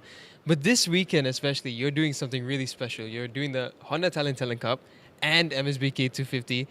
It's not an easy task. So Tell us, how have you been dealing with it physically and with your and mentally as well? So when Talent Cup stops the race, I go cool down in the room and I cool down for the next race in MSBK and try to compete because it's very exhausting. 11 laps at TTC is and it's hot in here in Malaysia, so I need to cool down. Very stressed. So how are you adapting so far? I mean, because going from the NSF 250 to the CBR 250 is very different bikes. So how has it been adapting to each bike? So I changed the what do I say? I think the lever. Right. Yeah, I changed to with the same TTC bike.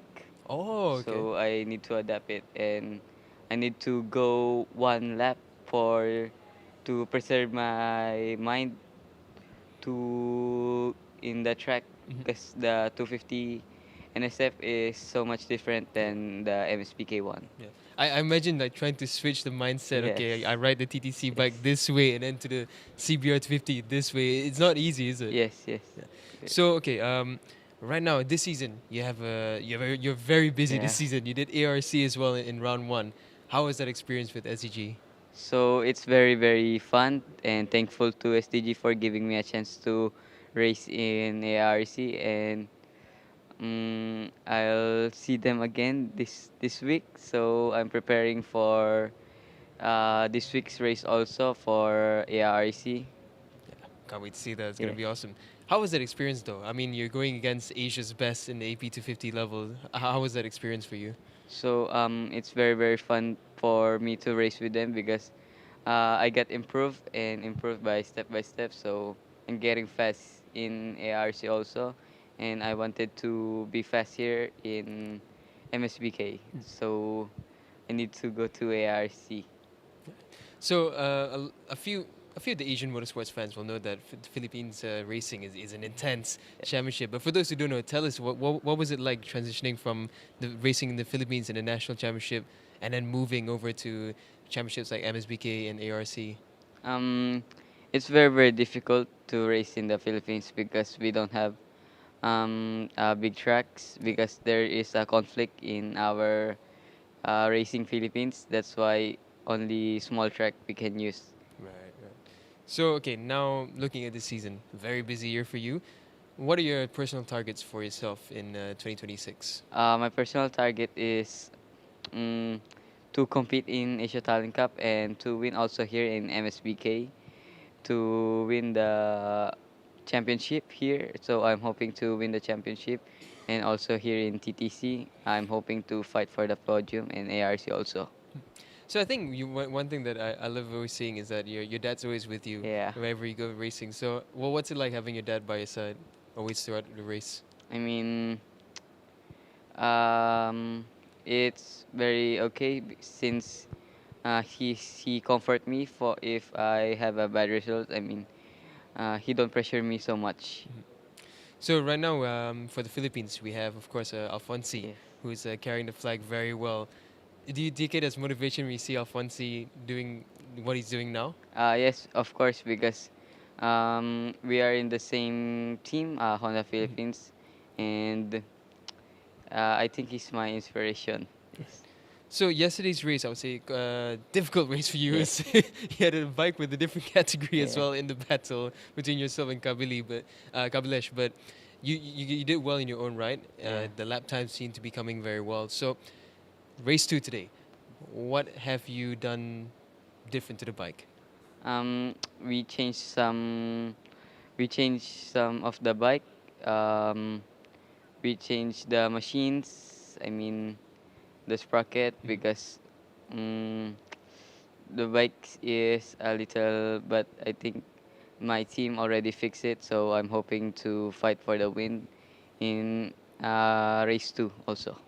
Well, we can't wait to see it. Thank you so much, Carlson, Thank for you. joining us for this interview and joining us Thank you. for all these championships this season. There we have it, Carlson Jacob Solis.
adalah sesi yang terakhir untuk warm up di sebelah pagi ini.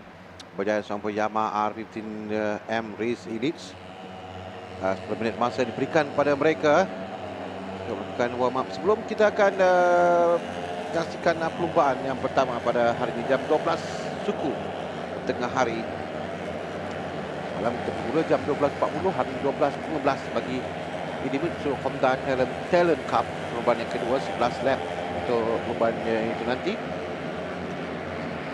Anda semua yang baru sampai di antara bangsa Sepang, terima kasih datang kami ucapkan, dan anda yang baru mengikuti siaran kami ini juga datang kami ucapkan, dan kita telah pun setelah pagi berlangsung sesi warm up untuk semua kategori. Ini adalah sesi warm up yang terakhir untuk kita pada hari ini untuk berjaya sompol Yamaha R15M Race Elite. Pada sebenar akan berlangsung pada jam 2.05 petang nanti, dimulakan dengan MSBK 250, MSBK 600 jadualnya pada 2.50, 3.40 jadual MSBK 1000 dan 4.25 jadual untuk berjaya sompol Yamaha R15M Race Elite. Pentingnya sebelah atas kita lihat awan mendung sedikit. Kita mengharapkan cuaca baik sampai ke penghujung hari ini untuk menyaksikan kesemua perlumbaan dapat dijalankan dengan keadaan dita yang kering, menyaksikan perlumbaan yang sengit antara pelumba. Dalam kategori ini memang kategori yang kita biasa tahu mereka akan bergemukan yang rapat antara satu sama lain sampailah ke penghujung. Dan semalam masa kita saksikan perlumbaan ini, kita mengatakan bahawa ada pelumba yang tidak sebut namanya sepanjang perlumbaan di penghujung tiba depan. Itu adalah Muhammad Ali Imran, Muhammad Zul Hijri, yang dalam perlumbaan dia sentiasa berada dalam kelompok tapi tidak berada di bahagian hadapan. Yang banyak berada di depan adalah Ahmad Malik Rida, Adam Haris Hafiz juga pernah berada di depan. Tapi dalam perlumbaan Muhammad Ali Imran dan Muhammad Zul Hijri, ini semua berdasarkan strategi mereka masing-masing mengikori rapat dalam kelompok hadapan to find the best time untuk mereka keluar dan mencut laju. Kita ada semalam dah 11 pelumba pisahkan kurang dari 1 saat, dan kita ada 12 pelumba termasuk Mazil Qayyim, Muhammad Yusmizan yang dipisahkan kurang dari 2 saat. Pun dia tidak jauh, hanya 1.1 saat saja di belakang pendahulu. Satu kumpulan yang besar sampai ke gasan penamat. Saksikan cubaan Raja Abdul Rakib, Raja Nur Fatihah yang biasanya dia gemar keluar di penghujung untuk muncul laju, menggunakan kelebihan tubuh kecilnya untuk mendapatkan kelajuan menuju ke gasan penamat. Tapi itu yang dilakukan oleh Muhammad Ali Imran, Muhammad Zul Hijri. Dia pun mengakui bahawa dia tubuh badan yang kecil itu ada kelebihan untuk dia dapat speed ketika untuk sampai ke gasan penamat.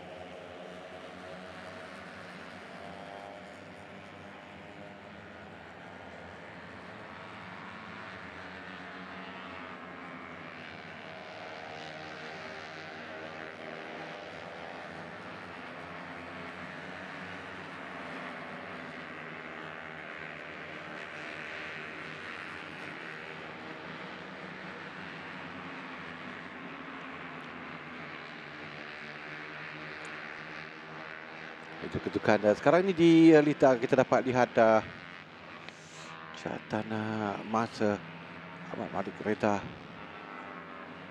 bukan 258.965. Dia tidak banyak peluang berapa masa diberikan kepada mereka kerana mereka melakukan 1 lap. Kalau lihatkan semalam 2 minit 50 saat catatan masa ketika cuaca baik semalam dalam sesi kelayakan Raja Abdul Rakib, Raja Nur Fatihah yang mencatat masa terpantas untuk berada di hadapan di P1, Adam Daniel Muhammad Fatah di P2 dan Ahmad Malik Reza di P3. Ini adalah kedudukan grid. Tapi dalam perlumbaan Ali Imran yang berada di depan, dan catatan masa sewaktu itu fastest dia 258.639 saat dalam perlumbaan. Raja Abdul Rakib yang nampak melakukan masa terbaik sekarang ini, buat masa ini dalam sesi Tapi kita ada dalam sesi warm up ni, kita ada satu rider, I think ya, baru nak sebut namanya, dah pun berada di atas. Catatan masa yang dilakukannya baik dalam dua sektor. Ya, Farhan Nakib, saya rasa ya betul, dia berada di tempat ketiga sekarang ini dengan catatan masa yang lebih baik yang dia lakukan. Dia naik ke atas, Farhan Nakib Faiz sepacatan terpantas dalam dua sektor yang pertama. We still got time, 2 minit 50 saat. So touch and go untuk mereka untuk sampai semula ke start finishing line sebelum tamat sesi warm up ini, kerana mereka memerlukan 2 minit 53 saat untuk sampai, dan kita baki tadi tinggal 2 minit 40 saat sekarang. So maybe kumpulan depan ni dapat sampai untuk lakukan satu lagi lap. Tapi sekarang we do have seorang rider, siapa yang ini adalah Adam Daniel Abdul Fattah, lakukan masa terpantas sektor pertama 36+975 saat. Dan kita ada beberapa rider yang lakukan masa terbaik peribadi, dan we do have Arfan Ashraf yang melakukan masa terpantas di sektor yang kedua. Sektor yang kedua, Arfan lakukan masa terpantas. Sektor pertama dilakukan oleh Adam Daniel. Kalau di sektor ketiga sekarang ni mungkin tidak sempat untuk mereka dapat sampai semula bagi satu lagi lap, jadi ini mungkin lap terakhir untuk ramai pelumba. Ini dia Arfan Ashraf dan Adam Daniel lakukan masa terpantas sektor pertama dan sektor kedua. Nak tengok semua sektor ketiga mereka dapat untuk bagikan catatan masa ataupun tidak. Bilang masa untuk Arfan Ashraf sektor ketiga. Sektor yang ketiga untuk Adam Daniel, terbaik peribadi yang dia lakukan. Kita di long straight, back straight untuk sampai ke start finishing line. Masa tinggal lagi 1 minit, sempat untuk mendapatkan satu lagi lap bagi kelompok ini, kumpulan ini. Saya rasa mereka satu lagi peluang untuk lakukan catatan masa terakhir. Now, Raja Abdul Rakib lakukan masa terpantas di sektor yang ketiga. Dan ini mungkin ada pemain dapat bagi catatan masa mereka. Ali Imran dapat bagi kedudukan naik ke atas. Itu yang pasti. Raja Abdul Rakib kekal pada kedudukan yang pertama, tidak berubah. Nuzul Adi yang di atas banyak berubah. Akif Kayum naik ke atas. Zil Kayum, Adam Daniel, Ali Imran dan Arfan Ashraf naik ke atas sekarang ini dengan catatan masa yang lebih baik. Kita berada di minit yang terakhir untuk sesi warm up bagi berjaya Sopo Yamaha R15M Race Elite. Yeah, once again, Raja Abdul Rakib is able to take the timings at the top. Not by much though in this session. 253 is nowhere near the timings that we know that Raja Abdul Rakib is capable of.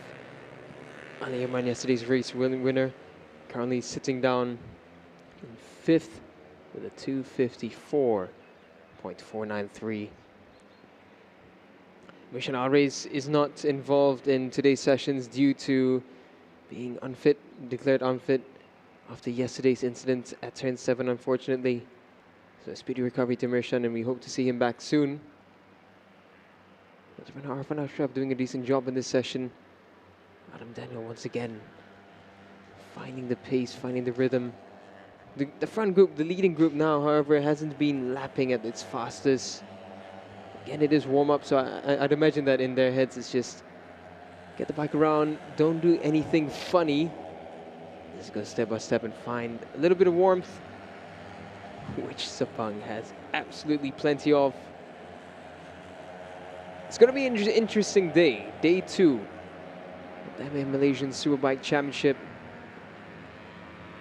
And the same track, probably similar weather conditions as well, but the results can vary so much.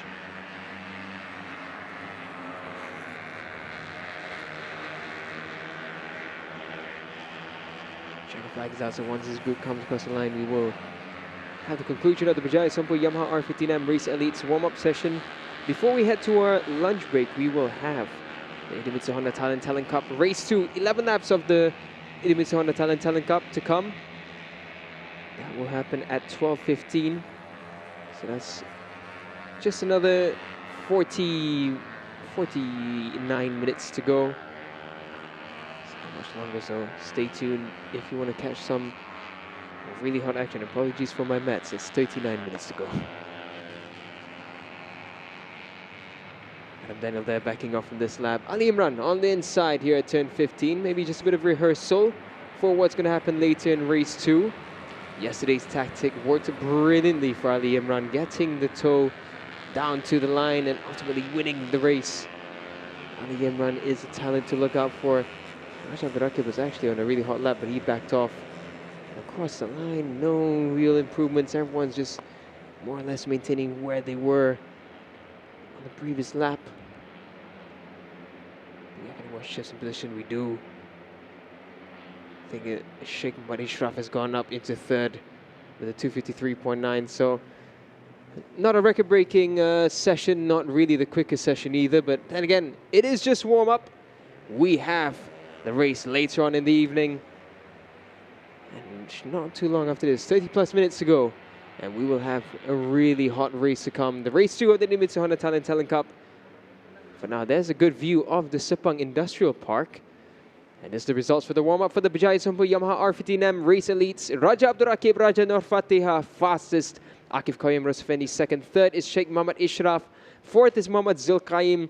Fifth is Adam Daniel Abdul Fattah. Sixth is Muhammad Ali Imran. Seventh is Muhammad Arfan Ashraf. Eighth is Muhammad Farhan Naqib Muhammad Faiz. Ninth is Nuzul Adi Muhammad Sudin. Muhammad Ikram Dani in 10th. Shazwal Akif 11th.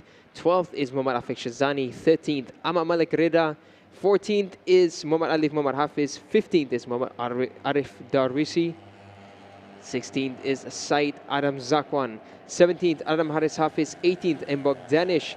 19th is Che Muhammad Daniel. 20th, Muhammad Eren Rizki. 21st, Muhammad Arish Shazwan. 22nd, Shah Zaifi Adli Shafendi. 23rd, Ahmad Ryan Qayyum. 24th, Tanka Weng. 25th, Muhammad Amir Muhammad Hafiz. Raja Tanur Muhammad Daniel in 26th, Muhammad Akil Ukail in 27th, Muhammad Rasul Iman in 28th, Aish Kushairi in 29th. Completing 31 riders, Shavish Varanj Suresh in 30th and Danish Hazrik Iskandar in 31st. So there we have it, a quick warm-up session, 10-minute warm-up session for the Bajaj Sompo Yamaha R15M Race Elites. The next time that we see them will be for race 2 at 4:25. We're going to have to break and we will be back in just about 35-ish minutes for the Idemitsu Honda Talent Cup Race 2. 11 laps around the Sepang International Circuit. We'll see you then.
Okey, kita akan menyaksikan perlumbaan yang pertama untuk hari ini, hari ketiga di hujung minggu perlumbaan untuk MAM Malaysia Superbike Championship 2026 ini. Ini adalah perlumbaan Dimensu Honda Talent Cup yang dijadualkan berlangsung untuk perlumbaan yang kedua, 11 pusingan kesemuanya.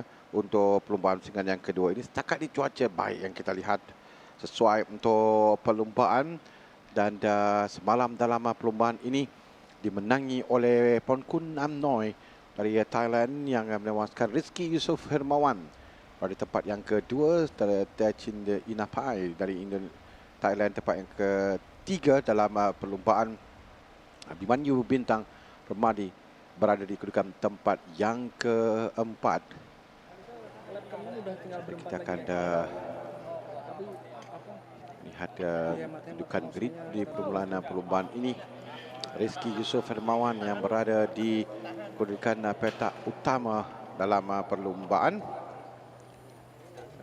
Dia menduduki tempat yang pertama dalam perlumbaan ini. Lepas melakukan catatan terpantas sewaktu sesi kelayakan yang berlangsung.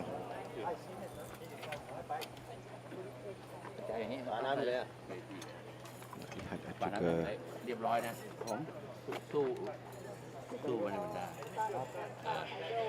Menit 20.03 saat dilakukan oleh Rizky Yusof Hermawan. Techin Inapai lakukan masa 2 minit 20.18 saat di petak yang kedua. 3 Pongkun Amnoy dengan masa 2 minit 20.481 saat. Abimanyu Bintang Permadi di barisan yang kedua, petak yang keempat dengan masa 2 minit 20.857 saat. Ini adalah 4 pelumba yang lakukan masa dalam 2 minit 20 saat. Dan kita ada Pancara Lim Arun yang berada di petak kelima dengan masa 2 minit 21.045 saat. Bersebelahan dengan Suwaikian Midat 2 minit 21.048. Dan Baci Ravit Maid Datpan di petak yang ketujuh. Barisan yang ketiga 2 minit 21.196 saat. Dia adalah pelumba yang 3 pelumba yang lakukan masa dalam 2 minit 21 saat. 4 pelumba Suwakit Midat yang berada di petak yang ke-8 melakukan 2 minit 21.585 saat. Jadi 4 pelumba kesemuanya yang lakukan masa 2 minit 21 saat. Semalam perebutan di hadapan di antara Rizky Techin Inapai dengan Pongkun Amnoy, juga dengan Abimanyu Bintang Permadi. Perlahan yang baik menunjukkan 2 pelumba di hadapan jadi 4 pelumba yang bersaing semalam. 3 yang rapat di depan Pongkun Amnoy, Rizky Yusof Hermawan dengan Techin Inapai yang akan kita berikan tumpuan pada perlumbaan kali ini. Malam juga DNF untuk Bima Ponjanari, satu-satunya pelumba yang tidak dapat untuk menamatkan perlumbaan semalam dengan fastest time 2 minit 20.037 saat dalam perlumbaan dalam lap yang ke-8 dilakukan oleh Rizky Yusof Hermawan. Dan Rizky Yusof berada tempat yang kedua. Cuba untuk memberikan cabaran kali ini, cuba memenangi perlumbaan yang kedua ini. It's going to be an interesting race. The temperatures are much hotter than they were yesterday. We do have looming clouds, but there's no cloud cover around the Petronas Sepang International Circuit for now. So we're expecting a hot, rapid 11 laps. They did it to Honda Talent Cup. 11 laps is actually really quite long around the Sepang International Circuit. That is going to be close to about 60 kilometers in total around here. And this is what the starting grid looks like. In pole position is Rizky Yusof Hermawan. Second is Techin Inapai. Third is Pongkun Amnoy. Starting from fourth on the grid is a young Indonesian, Abimanyu Bintang Permadi. Fifth, Pacara Limarun. Sixth, Suwakian Midat. Berada di petak yang ke-7, Baci Ravit Mai Datpan. 8, Suwakit Midat. 9, Gonguyen Min Tuan. Petak yang ke-10, Narak Sri Suwan. 11, Charles Williams. 12 Wacarakon Wongsom.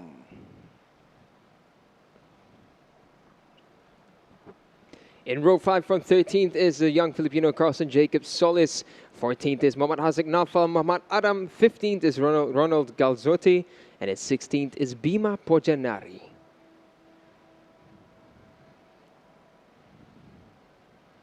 Riders for the Idemitsu Honda Talent Cup in race 2. That's Ratapak Wilarod. Yep. An influential figure in the Honda Thailand camp and a legendary racer for Thailand. Dia menjadi tahu enggak untuk kejuaraan ini yang langsung untuk musim 2026 untuk mencari pelumba baru, utama pelumba dari Thailand. Ini adalah perlumbaan Idemitsu Honda Thailand Talent Cup untuk mencari talent-talent baru, dan dari sinilah lahirnya pelumba yang akan dibawa naik ke atas, utama untuk naik ke di peringkat Asia terlebih dahulu dalam kategori 250. Biasanya itu laluan mereka sebelum ke 600, dan untuk naik ke lebih tinggi lagi untuk sampai ke peringkat kejuaraan untuk sekat dunia. So di sini asah mereka, bakat mereka mula diasah untuk mendapatkan pengalaman berlumba di litar besar seperti litar antarabangsa Sepang Petronas ini. Untuk semua pelumba semalam mereka berlumba dalam keadaan cuaca yang hampir sama. Panas tapi tak sepanas begini yang katakan. So ini memberikan sedikit lagi satu cabaran baru untuk pelumba. Cuaca panas bukan sahaja panas di badan tapi juga faktor penggunaan tayar. Penting di situ yang mereka akan belajar untuk menyesuaikan diri dengan keadaan tayar, to adapt themselves, especially dalam menggunakan tayar untuk memastikan cengkaman itu dapat sampai ke penghujung. Jika tidak, jika terlalu menggunakan tayar terlalu awal, braking, dan kehilangan cengkaman, lose grip pada di penghujung perlumbaan, that will affect in the timing yang diorang buat. Yeah, it's always a race of two halves, and the Idemitsu Honda Talent Cup. So we expect the grip drop-off to happen around lap 8, and that's where the riders who manage the tires the best will be able to hold off for strong timings at the end.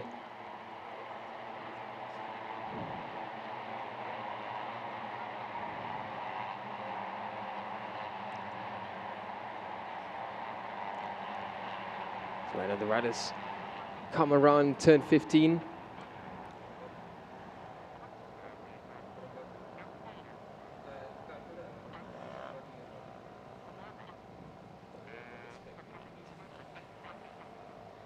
So around turn 15 they come to form up on the grid. And there's a good look at Bintang. Bintang means star in Bahasa Indonesia. And I think we can all agree that Bintang is a rising star for the Indonesian outfit, for Astra Honda. Riders slowly crawl to their grip positions. Just saw Pongkon Noi slightly out of position there, but he managed to get onto the front row there. Number 6. We're going to expect a strong launch again from Techin Inapai and Reski Yusuf. Green flag waved at the back. 4 red lights will come on for 11 laps, and they're off, and it's a strong start once again from Reski Yusuf, from second on the grid as well. Techin Inapai sprints off the line, but Pongkan Noi gets the drive out, and this is a great start so far for Pongkan Noi, but it's all about the run into turn 1, and on the inside is Bintang, but Bintang only manages to go second, but he goes a bit wide, but he does open the door a bit for, I believe that was Reski who's gone through. So Reski drops to second again, but right now Pongkan Noi, a dream start. Sekali lagi kita lihatkan game permulaan yang baik daripada dua pelumba Indonesia ini di peringkat awal dalam perlombaan Rizki dan juga Abimanyu Bintang Permadi, tapi di beberapa pelumba dia bagi harapan pertahankan kedudukan mereka, dan percubaan untuk Abimanyu Bintang Permadi termasuk bahagian dalam tidak menjadi. So sekarang ini adalah nombor 6 Pongkan Noi yang berada di hadapan, mendapatkan kelebihan ketika keluar daripada lekor 2 dan 1 dan 2 dan mendahului di awal perlumbaan 11 pusingan 11 lap ini.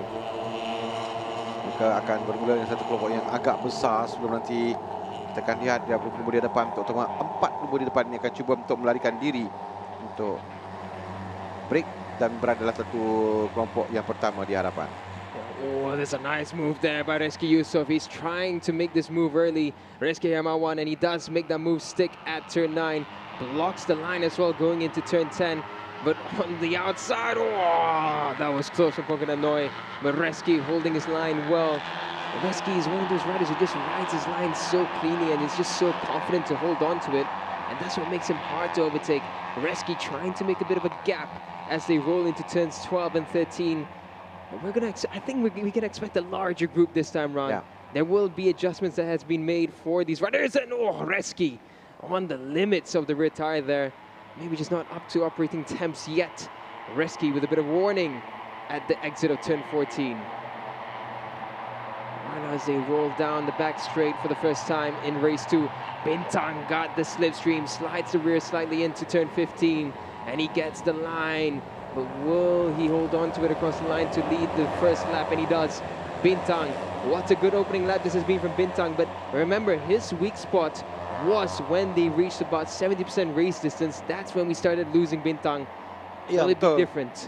Kita dapat ada Bintang yang berada di hadapan sekarang ini. Semalam pada kedudukan yang sama juga untuk Bintang berada di depan Abimanyu Bintang Permadi yang berada di hadapan sekarang.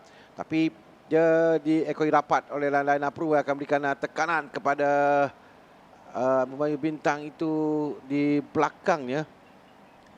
Techin yang tak pernah nampak pada nombor jentera 19.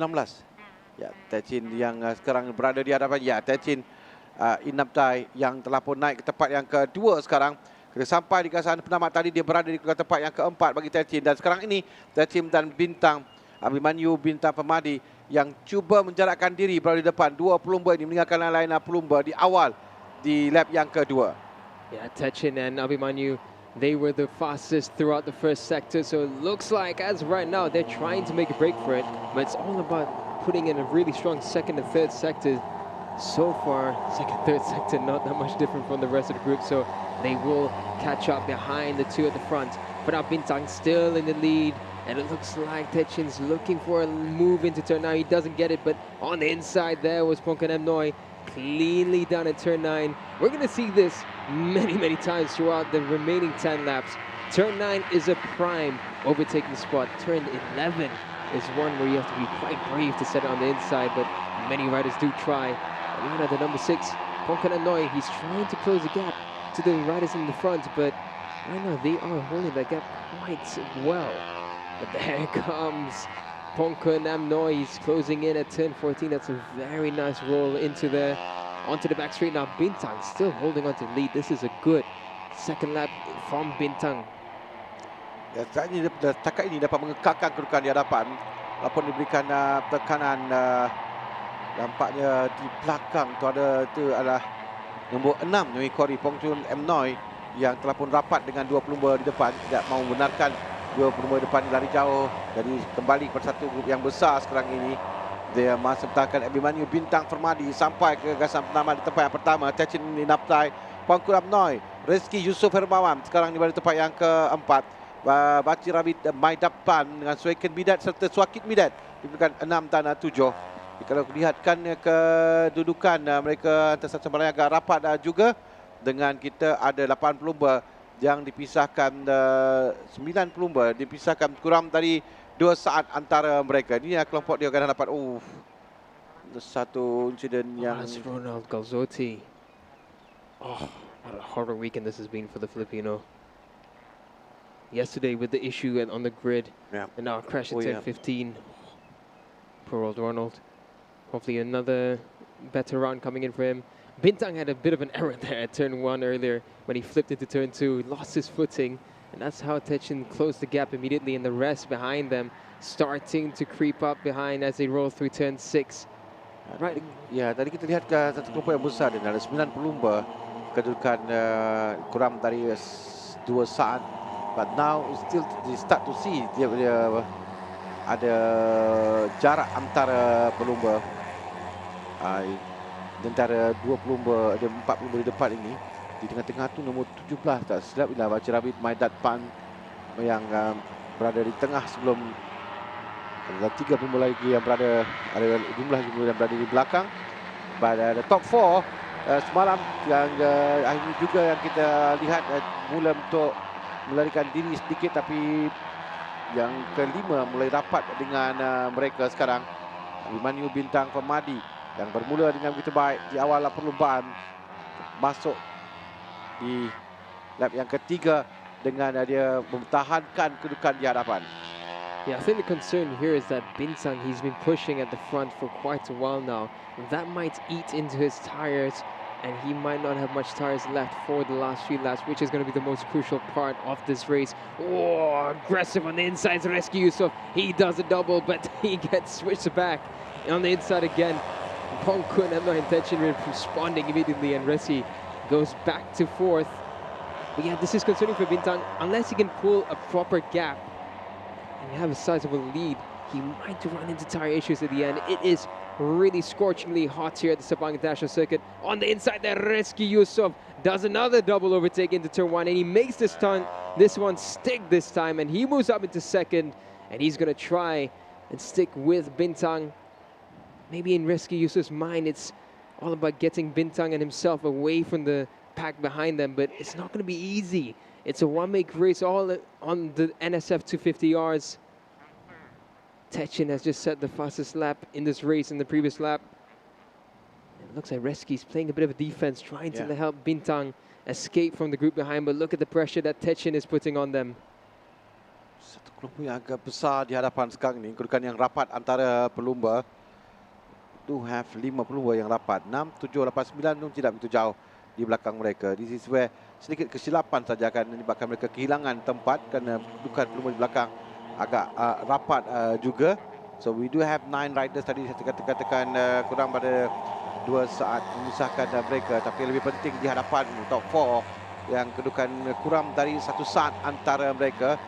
Masih lagi Bintang mempertahankan kedudukan. Abimanyu Bintang Permadi yang mempertahankan kedudukan di hadapan dengan tekanan oleh Pongkun Amnoy, Techin Napam dan Rizky Yusuf Hermawan. The issue right now is that Bintang's pace is not faster than the ones behind him, so he's not really giving himself a helping hand. He's brought the group all closer together. Now we have 9 riders in this group all bunched up.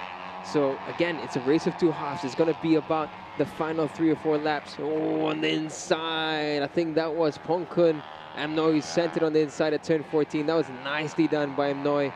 And I was right behind Reski Yusuf. He's going to get the slipstream down into turn 15.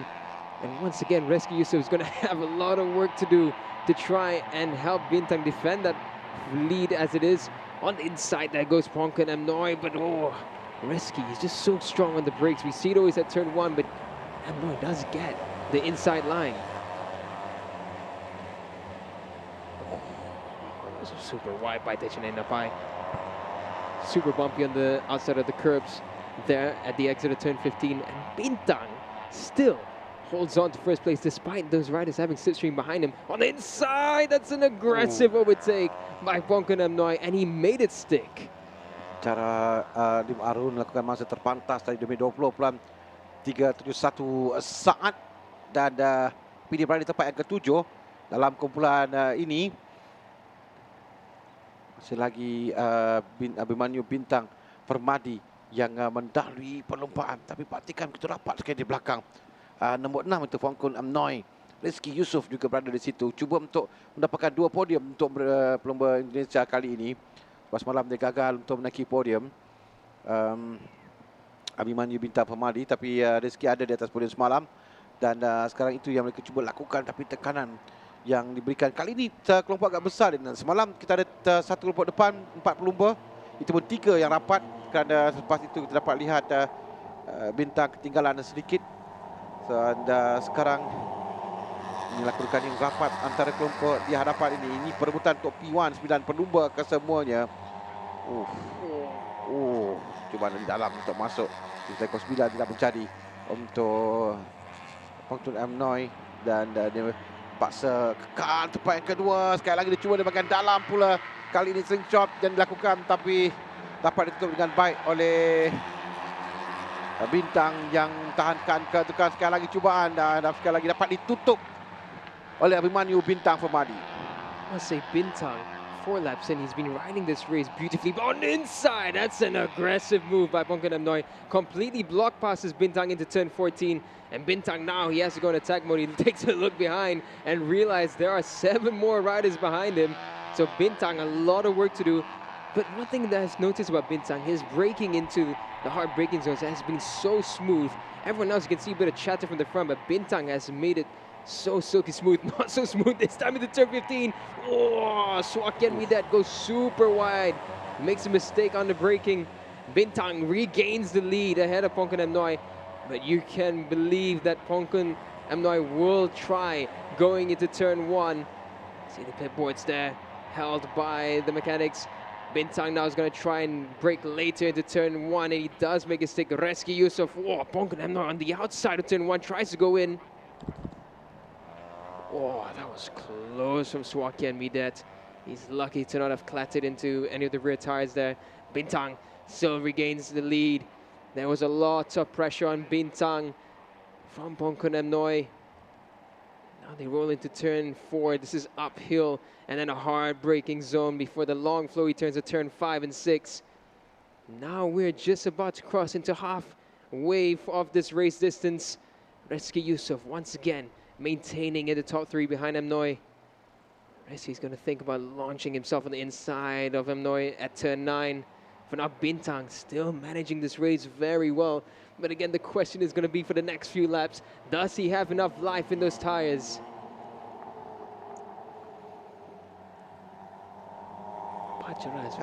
Sudah lama dia pertahankan kedudukan di hadapan. Walaupun diberikan tangan oleh Pongkan Amnoy yang berada di belakangnya, Rizky yang berada tepat kata Rizky akan cuba masuk di bahagian dalam. Kali ini dia berjaya melepasi Pongkan Amnoy untuk naik tepat yang kedua di belakang Bintang sekarang ni. 20 Indonesia yang berada di hadapan kedudukan 1 dan 2. Sepas cantik dia masuk untuk memintas bagi kita naik tepat yang kedua. Tapi kedudukan yang kelompok yang agak besar, Daniel. Kita ada satu kelompok yang besar ini, kedudukan yang masing-masing berpeluang untuk memenangi perlombaan. Bagi 6 pusingan lagi akan tamat, maksudnya pun dah sampai di separuh jalan untuk perlombaan ini. Tapi kedudukan berbeza sekali daripada semalam. Semalam kita boleh nampak 4 kelompok di depan. Sekarang ini kita ada satu kelompok yang besar dengan kedudukan di hadapan juga, dengan Abhimanyu Bintang Permadi mempertahankan kedudukan di hadapan. You can see target fixation there at the exit of turn 14. 3 riders going wide. Oh, look at Reski on the inside of turn 15. Reski has so much confidence in his front to break that late there. And Bintang still remains in the lead. But behind Reski now is Pachara, who has still the fastest lap of the race. And he's starting to look really good, Pachara Limarun. So let's expect Pachara to put in a good final few laps. He's just been sitting in the group the whole time. He hasn't really attacked, but it looks like he is on attack mode now. He's trying to go on the inside of Bintang, but Reski takes the lead of the race at turn 1. Bintang is going to now try and see whether Reski has a bit more pace so that he can get a bit of a tow from him. But Pachara is looking quite menacing. Reski, look at how quick he has been through turns 1 and 2. He's already pulled a bit of a gap ahead of his fellow compatriot. And now they roll into turn 4. We've crossed over half race distance.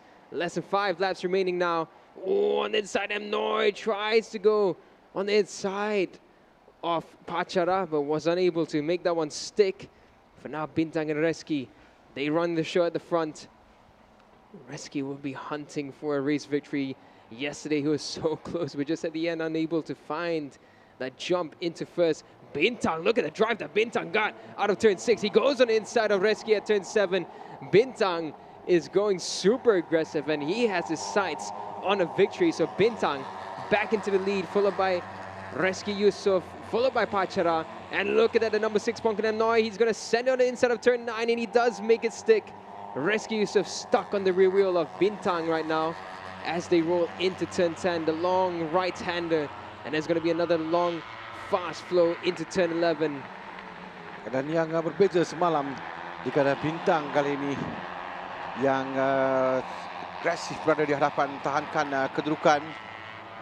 Semalam dia mulai ketinggalan sedikit, tapi sekarang ini mempertahankan kedudukan di depan.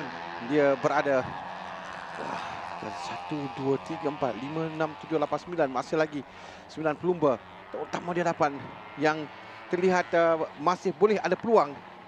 Probably Daniel yang belakang ni menanti saja mengikori terlebih dahulu. Apa yang dilakukan pelumba di hadapan. Lihat Pongkun Amnoy. Rizky berada di belakang 1 dan 2. Rizky cuba untuk masuk melepasi Umanyu Bintang Permadi, tapi Bintang saya kira setiap lap dia berada di hadapan sampai saja di garisan ini dia di depan dalam setiap lap. Yeah, it's been such an impressive ride from Bintang. 4 laps to go. This is where the importance comes in this race. The final push, Reski on the inside of Bintang, and Pachara tries to go on the inside of Amnoy, but Amnoy strong as he goes into turn 1, and he holds on to third. That was close between Amnoy and Pachara. For now, Reski, he leads once again through sectors 1 and 2. Again, we saw this 2 laps ago. He's so strong through turn 1, 2, and 3. And this is a replay of what happened at turn 1. Look at how close this was. And it nearly sent Techinina Pai off as well. That was really close. Pachara, Pachara is really messy. This entire past 2 laps, Pachara has been all over the shot. Ya, kerana mereka yang rapat dari kesilapan sikit pelumba di depan boleh menyebabkan 2-3 pelumba yang hampir tadi dapat melakukan kesilapan juga. Tapi mereka dapat kekal untuk cuba untuk masuk di bahagian jalan dan jaya lepas kali ini. Bagaimana untuk sampai di selekoh di bahagian 6, 7 dan 8 dan sekarang kedudukan dekat telah berubah di hadapan. Rizky yang sekarang mengambil alih kedudukan di hadapan. Di kali pertama kita lihat Abimanyu turun sedikit. This is what Daniel said that 17% dia mulai kurang sikit dan ini berikan pelumba lain kelebihan untuk berada di hadapan. That was a brave move there by Pongkun Amnoy at turn 7. He knew he had to make that one stick because Bintang is super strong through turn 7, 8 and 9. And look at that. Looks like Pongkun Amnoy might have saved a bit more grip than the rest. He's trying to make a break for it, but 3 laps after this one, that's going to be a really important 3-lap push. Reski Yusuf seems like he has that bit of aggression and he's going to try to push on forwards. Right now, Amnoy, he's leading the way down the back straights. I think we have to have a look at Swakian Midet as well. I think he might have saved just enough grip for a real push at the end. Where's the number 12 now? He has made a few positions up. Oh, Bintang goes into the lead. Oh, Amnoy gets forced wide. But Reski Yusuf loses his footing for a second. Bintang is unhappy about something. Yes. Oh. Dia nampak macam tidak begitu gembira. Ada sesuatu di Lita, tapi dia masih lagi mendahului kali ini. Kembali mendahului perlumbaan dengan belakang seperti biasa. Diberikan tekanan oleh Rizky yang mencuba masuk di bahagian dalam kali ini. Seleko yang pertama dengan Pontus cuba masuk di bahagian luar. From the outside untuk dapatkan slingshot di seleko yang ketiga. Dia berjaya untuk lakukan kali ini menolak Abimanyu Bintang Permadi terus di tempat yang ketiga. Jadi kedudukan berubah dengan Rizky Yusuf Firmawan yang berada di hadapan. Dengan Pongtun Anmoy kedua, Abimanyu Bintang Permadi tempat yang ketiga. Satu strategi yang cantik dilakukan oleh Pongtun Anmoy tadi. Dari luar dia masuk untuk dapatkan slingshot di sektor ketiga untuk berada di hadapan. That was brave from Pongkun Amnoy to run it on the outside of turn 1 and block pass into turn 2. And he now takes the inside line into turn 5. He is full of confidence for the end of this race. He knows this is the time to attack, and he's done this beautifully. Look at him there, riding with full of confidence, elbow down into turn 6. And Reski Yusuf just doesn't get the drive out there to attack at turn 7. Amnoy is so strong throughout turn 6. We saw him there again on Bintang as well. Yang menariknya dan yang kita lihat ni, around 2 lap akan tamat, lagi 2 lap setengah akan tamat. Kedudukan yang rapat ni di belakang tu boleh sampai untuk berikan cabaran dan masuk dari bahagian dalam lane 9. Tepat, hampir tadi terkena, tapi dia bukan dapat lagi mengawal di antara mereka untuk meneruskan perubahan. Masih lagi 9 kesemuanya ada di hadapan sekarang ini. This is getting really scrappy now. You saw how aggressive Bintang went into turn 9. I'm amazed that Bintang managed to keep the grip there. He's now flying throughout sectors 3 and 4. He's going to try and make a gap, but he just can't. It's almost impossible to pull a gap in this class with everyone so tightly packed. And Bintang's going to lead the way down the back straight, followed by Reski Yusuf. And someone has made up a few positions. That's Techin Inapai. He's looking to attack now. The number 12 is Swakian Midet as well. He's looking a bit more aggressive on this lap. Leading into turn 15 is Bintang. No one's going to be close enough to contest him there. Reski, defensive line into turn 15. Sekarang ini dalam perlumbaan yang baru nampak dalam perlumbaan 1 Mei. Kedudukan yang rapat antara mereka sekarang. Really close. Dan kedudukan di hadapan kembali Bintang Femadi untuk mendahului perlumbaan ini. Walaupun dia dipintas beberapa kali, tapi kembali dia berada di hadapan sekarang mendahului perlumbaan dengan Rezeki tidak jauh di belakang di pancara Lim Arun sampai di hadapan nombor 11. Dia sampai di hadapan juga dalam perlumbaan ini. Masuk di bahagian dalam cantik sekali itu. Saya rasa itu Baci Rabit Maidatan yang mula untuk mengurat langkah di hadapan. Because kita untuk masuk ke lap yang terakhir, ya betul. Baci Rabit Maidatpam yang telah pun berada di hadapan. Keluar sedikit itu adalah pancara Dimarun. That was a huge error there by Vajravit at turn 4, getting all over the shots. That was a close one from Vajravit. But now this is crunch time. 2 laps to go around the Petronas Sepang International Circuit. Who has saved enough energy, enough grip for a last push? Bintang, as this entire race has gone along, he's been trying to pull a gap. He does have quite a decent gap, but it's not going to be enough. It's still, oh, look at Pongkan Noi. He dropped a few positions on the previous lap and he's going in full aggression. He does not want to let Bintang run away. Look at Bintang trying to pull this gap. It's not far enough. Bintang cuba untuk melarikan diri semalam. Kita lihat 3 pelumba saja di hadapan. Sekarang satu kelompok yang sangat besar 9 yang di belakang itu masih boleh untuk menangi perlumbaan ini. Gantung pada bagaimana strategi yang mereka lakukan pada lap yang terakhir. Mereka setelah pun sampai di long corner menuju ke 14 sekarang ini. Dan selepas ini mereka akan di lap yang terakhir.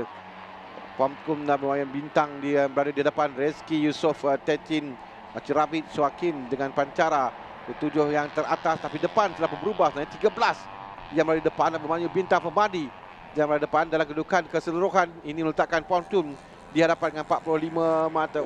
Hampir tadi di turn 15 keadaan begini. So turn 15 nanti kedudukan yang rapat untuk kesemua pelumba. Another messy turn from Vajravit, making an error there. Oh, here we come now, the final lap. Turn 15 is going to be the decider, certainly. Abhimani Bintang Femadi leads into turn 1. Reski tries to late break into turn 1, but not close enough to attack on the number 6, Pongkan Noi. You can see how much corner speed Noi has through turn 1. He's hunting down Bintang. I think he's going to try to send it into turn 4. Bintang there, a bit wide on the exit of turn 2. Reski, look at that, stuck on the rear wheel of Noi. Turn 4 is going to be the first opportunity on the final lap. But will it be a bit too early for anyone to attack? Reski has a look on the inside. He does make it stick and he holds his line very well. 1 dan 2 akan kedudukan untuk pelumba Indonesia. Tapi di belakang 6 yang rapat itu Pongkan Noi. Jadi mereka mula untuk jarakkan diri sikit di lap yang terakhir ini. 3 pelumba di depan. Bermain Bintang, Pongkan Noi dan juga Rezeki Yusof yang mulai menjarakkan diri pada lain-lain pelumba sekarang. Cuba untuk melarikan diri untuk mendapatkan selesa sedikit untuk dikejar, tapi di belakang mereka akan cuba untuk merapatkan, terutama di turn 9 nanti. Kita akan tunggu mereka di 7 dan 8 sekarang ini dan 9 atau tempat overtaking yang selalu digunakan oleh pelumba. Dan sekarang dari dalam cuba masuk Pongkan Noi, cuba masuk Rezeki di bahagian tengah yang berjaya untuk mempertahankan kedudukan di tempat yang kedua. That was unbelievable from Reski to attack back on the outside. He is riding with full of confidence. I thought Noi was confident, but look at Reski Yusof. So it looks like these 3 riders at the front now, they are the ones who are the most threatening for the podium positions. But at the back, number 17, Vajravit, who's had a good run for the past few laps. Pachara as well, who was so strong mid-race, dropping behind a little bit. Right now, we have the top 6, the closest to each other. Look at Noi on the inside of turn 14, does a double overtake. But now he's going to have to fight the slipstream that Bintang's going to get. Actually, you know what? Bintang had a good exit. He goes back into the lead. What's it going to be into turn 15? They all line up on the right side of our screens now. Bintang pulls wide. Noi attacking on the inside. Reski Yusof attacks even deeper on the inside, but he goes wide. Left and braking way too late. He has lost his podium positions and someone's off the seat there. That was Pachara and Bintang celebrating early. Behind him is Vajravit. followed by Pongkan Amnoy. What a finish! But that was bold by Bintang to celebrate that early. What a shame for Reski Yusof. You saw how early he tried to attack at turn 15 and ultimately just left his braking a little too late. But after yesterday's heartbreak for Bintang not managing the podium, this time in race 2 he comes out victorious. What a ride from Abhimanyu Bintang Permadi. Abhimanyu Bintang Permadi yang cukup yakin masuk dengan baik pada penghujung. Oh, ada yang terjatuh di penghujung 90 yang crash di penghujung perlumbaan. Itu adalah Wacarakon Wong Som yang terjatuh. Oh. Sayang sekali bagi Rezeki kerana at least podium ada menjadi miliknya, tapi kesilapannya di turn 15 dia masuk terlalu laju dan late braking dia, bahkan dia wide membukakan ruang kepada Abhimanyu Bintang Permadi dan Wacaravida Maidat Pam dan juga ini sekali lagi kita ini apa yang berlaku di belakang untuk pelumba nombor 8 yang terjatuh di sebuah Wacarakon Wong Som. Kedudukan yang sengit yang sudah pasti untuk musim ini kerana semalam di tempat yang keempat Abhimanyu Bintang Permadi kali ini naik di tempat yang pertama. Jadi kedudukan perlumbaan selepas tamat 11 pusingan, Abhimanyu Bintang Permadi menangi perlumbaan. Diikuti Wacaravit Maidat Pan yang bertempat yang kedua. Pongkan Amnoy kali ini terpaksa berpuas hati tempat yang ketiga. Pancaran 5 round. Tempat yang keempat 5 Rezki Yusof Arbawat, 6 Techin In Apai, 7 Bima Penari, 8 Surakin Midat. Surakin Midat dengan kembarnya peringkat ke-9 Suakit Midat, 10 Ngonguyan Mintuan, 11 Narak Sri Suan, 12 Carlson Jacob Solis, 13 Charles William, 14 Muhammad Haziq Naufal, Muhammad Adam, 15 Wacarakon Wong Som yang terjatuh di penghujung perlumbaan tadi dengan Ronald Galzote yang dia dapat tamatkan perlumbaan jatuh di lap yang pertama. Berlaku di ketika dalam perlumbaan 3 pelumba. Tampak Abhimanyu Bintang Permadi telah mengangkat tangan lebih awal lagi, yakin dengan kemenangannya. Tapi main baik juga untuk Wacaravit Maidat Pan. Berjaya untuk mengejar walaupun dalam keseluruhan perlumbaan dia sudah ada di belakang sedikit, tidak berada dalam kelompok 3 pelumba di hadapan. But in the end, kemenangan untuk Abhimanyu Bintang Permadi.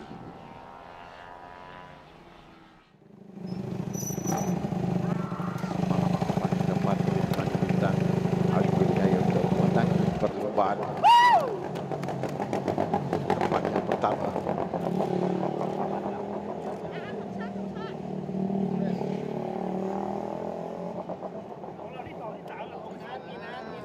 Wacaravit Maidat Pam juga serasa dia naik ke podium peringkat yang pertama kerana semalam dalam perlumbaan yang pertama Pongkan Amnoy 1, 2 Rezeki, 3 Techin Inapai dan ada Techin Inapai. Tapi Pongkan Amnoy dia berada di atas kerana dia menangi perlumbaan dan tempat yang ke-3 dalam perlumbaan ini, 2 podium untuk Pongkan Amnoy. Bagi pelumba ini Abhimanyu Bintang Permadi semalam di tempat yang keempat hari ini berjaya untuk memenangi perlumbaan. Kita akan bersama Daniel nanti dengan ketiga-tiga pemenang bagi perlumbaan ini di Mitsubishi Honda Thailand Talent Cup. Pongkan Amnoy, another brilliant race from you, but unlucky at turn 15. It was such a scrappy battle. Tell us about the race. It was a fantastic ride from you. Today I'm not happy for the race because before the race the bike had a problem something and we changed the bike to the new bike, and normally today I want to say thank you to everyone for support me. Thank you so much. Congratulations on B3. In second place, we have Wacaravit Much Ravid, it was such a battle from you. We didn't see you battling at the front until later on in the race, and you managed it right at turn 15. So tell us about the race. How was it? In the race, I try hard to go in front, and I can do in the podium.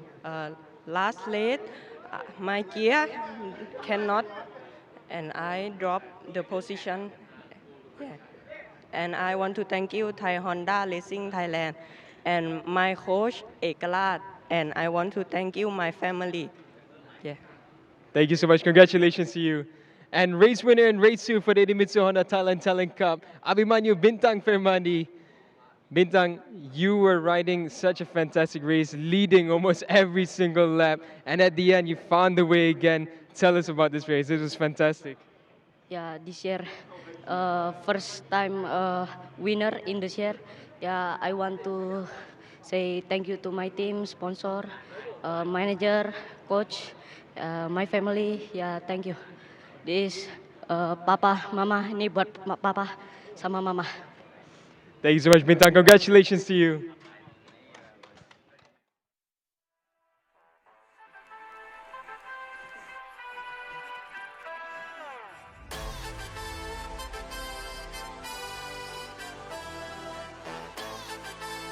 Sebelum kita saksikan podium, kita akan lihat sedikit highlight bagi perlumbaan Idemitsu Honda Talent Cup yang baru pertama ada tadi.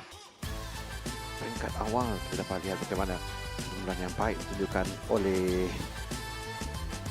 Abimanyu Bintang Permadi yang berada di hadapan, tahankan kedudukannya.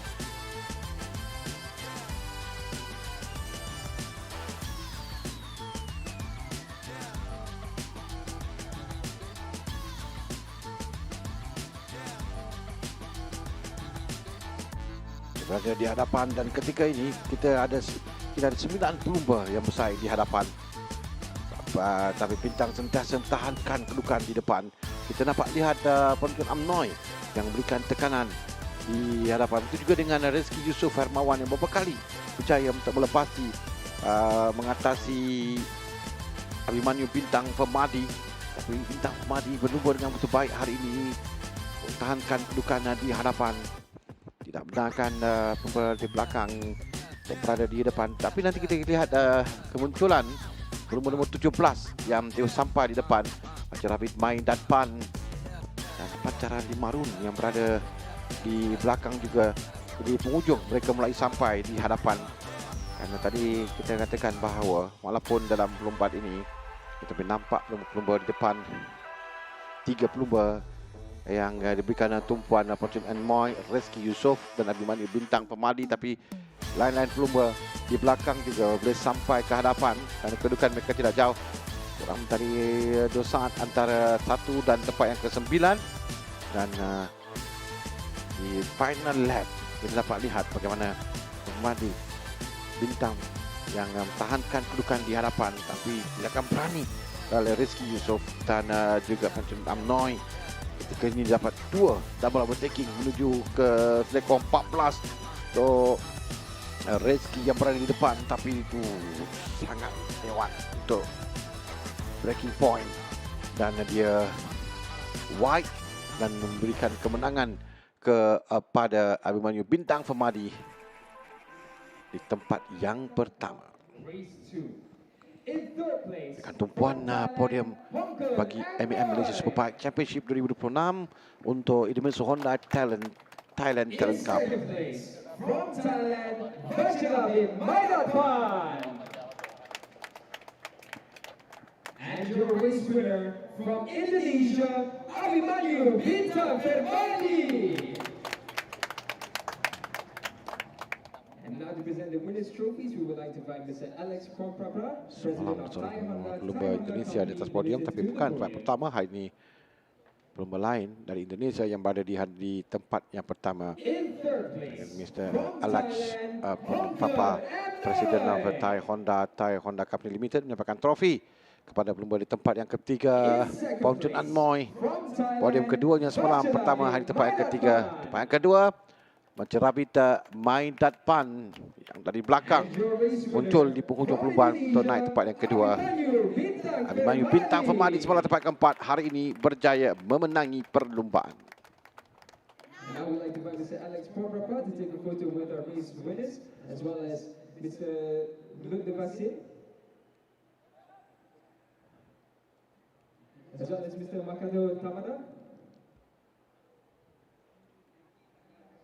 as well as Mr. Yuki Takahashi to the podium.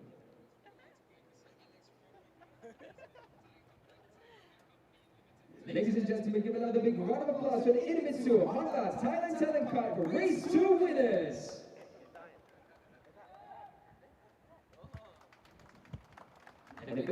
Segala kedudukan keseluruhan bagi perlumbaan selepas tamat dua perlumbaan di pusingan yang pertama ini dengan 41 mata bagi Polchut Anoy tempat pertama, 2 Abimanyu Bintang Firmadi dengan 38 mata, Rizky Yusof Hermawan tempat ketiga dengan 31 mata, Wacerabit Mai Datpan tempat keempat dengan 30 mata, Terjin Napai tempat kelima dengan 26 mata, Pencara Limarun tempat yang ke-6 dengan 22 mata, Suekin Midat ke-7 19 mata, Suakit Midat tempat ke-8 dengan 15 mata. 8 teratas dalam kumpulan ini. Nguyen Min Tuan dengan 13 mata tempat yang ke-9, 10 Narak Sri Suwan dengan 11 mata, Bima Pojanari tempat yang ke-11 9 mata, Carlton Jacob Solis 12 7 mata. 7 mata juga untuk Charles William tempat yang ke-13, 14 Wacara Kawan Wong Som dengan 5 mata dan Muhammad Haziq Naufal Muhammad Adam tempat ke-15 dengan 3 mata.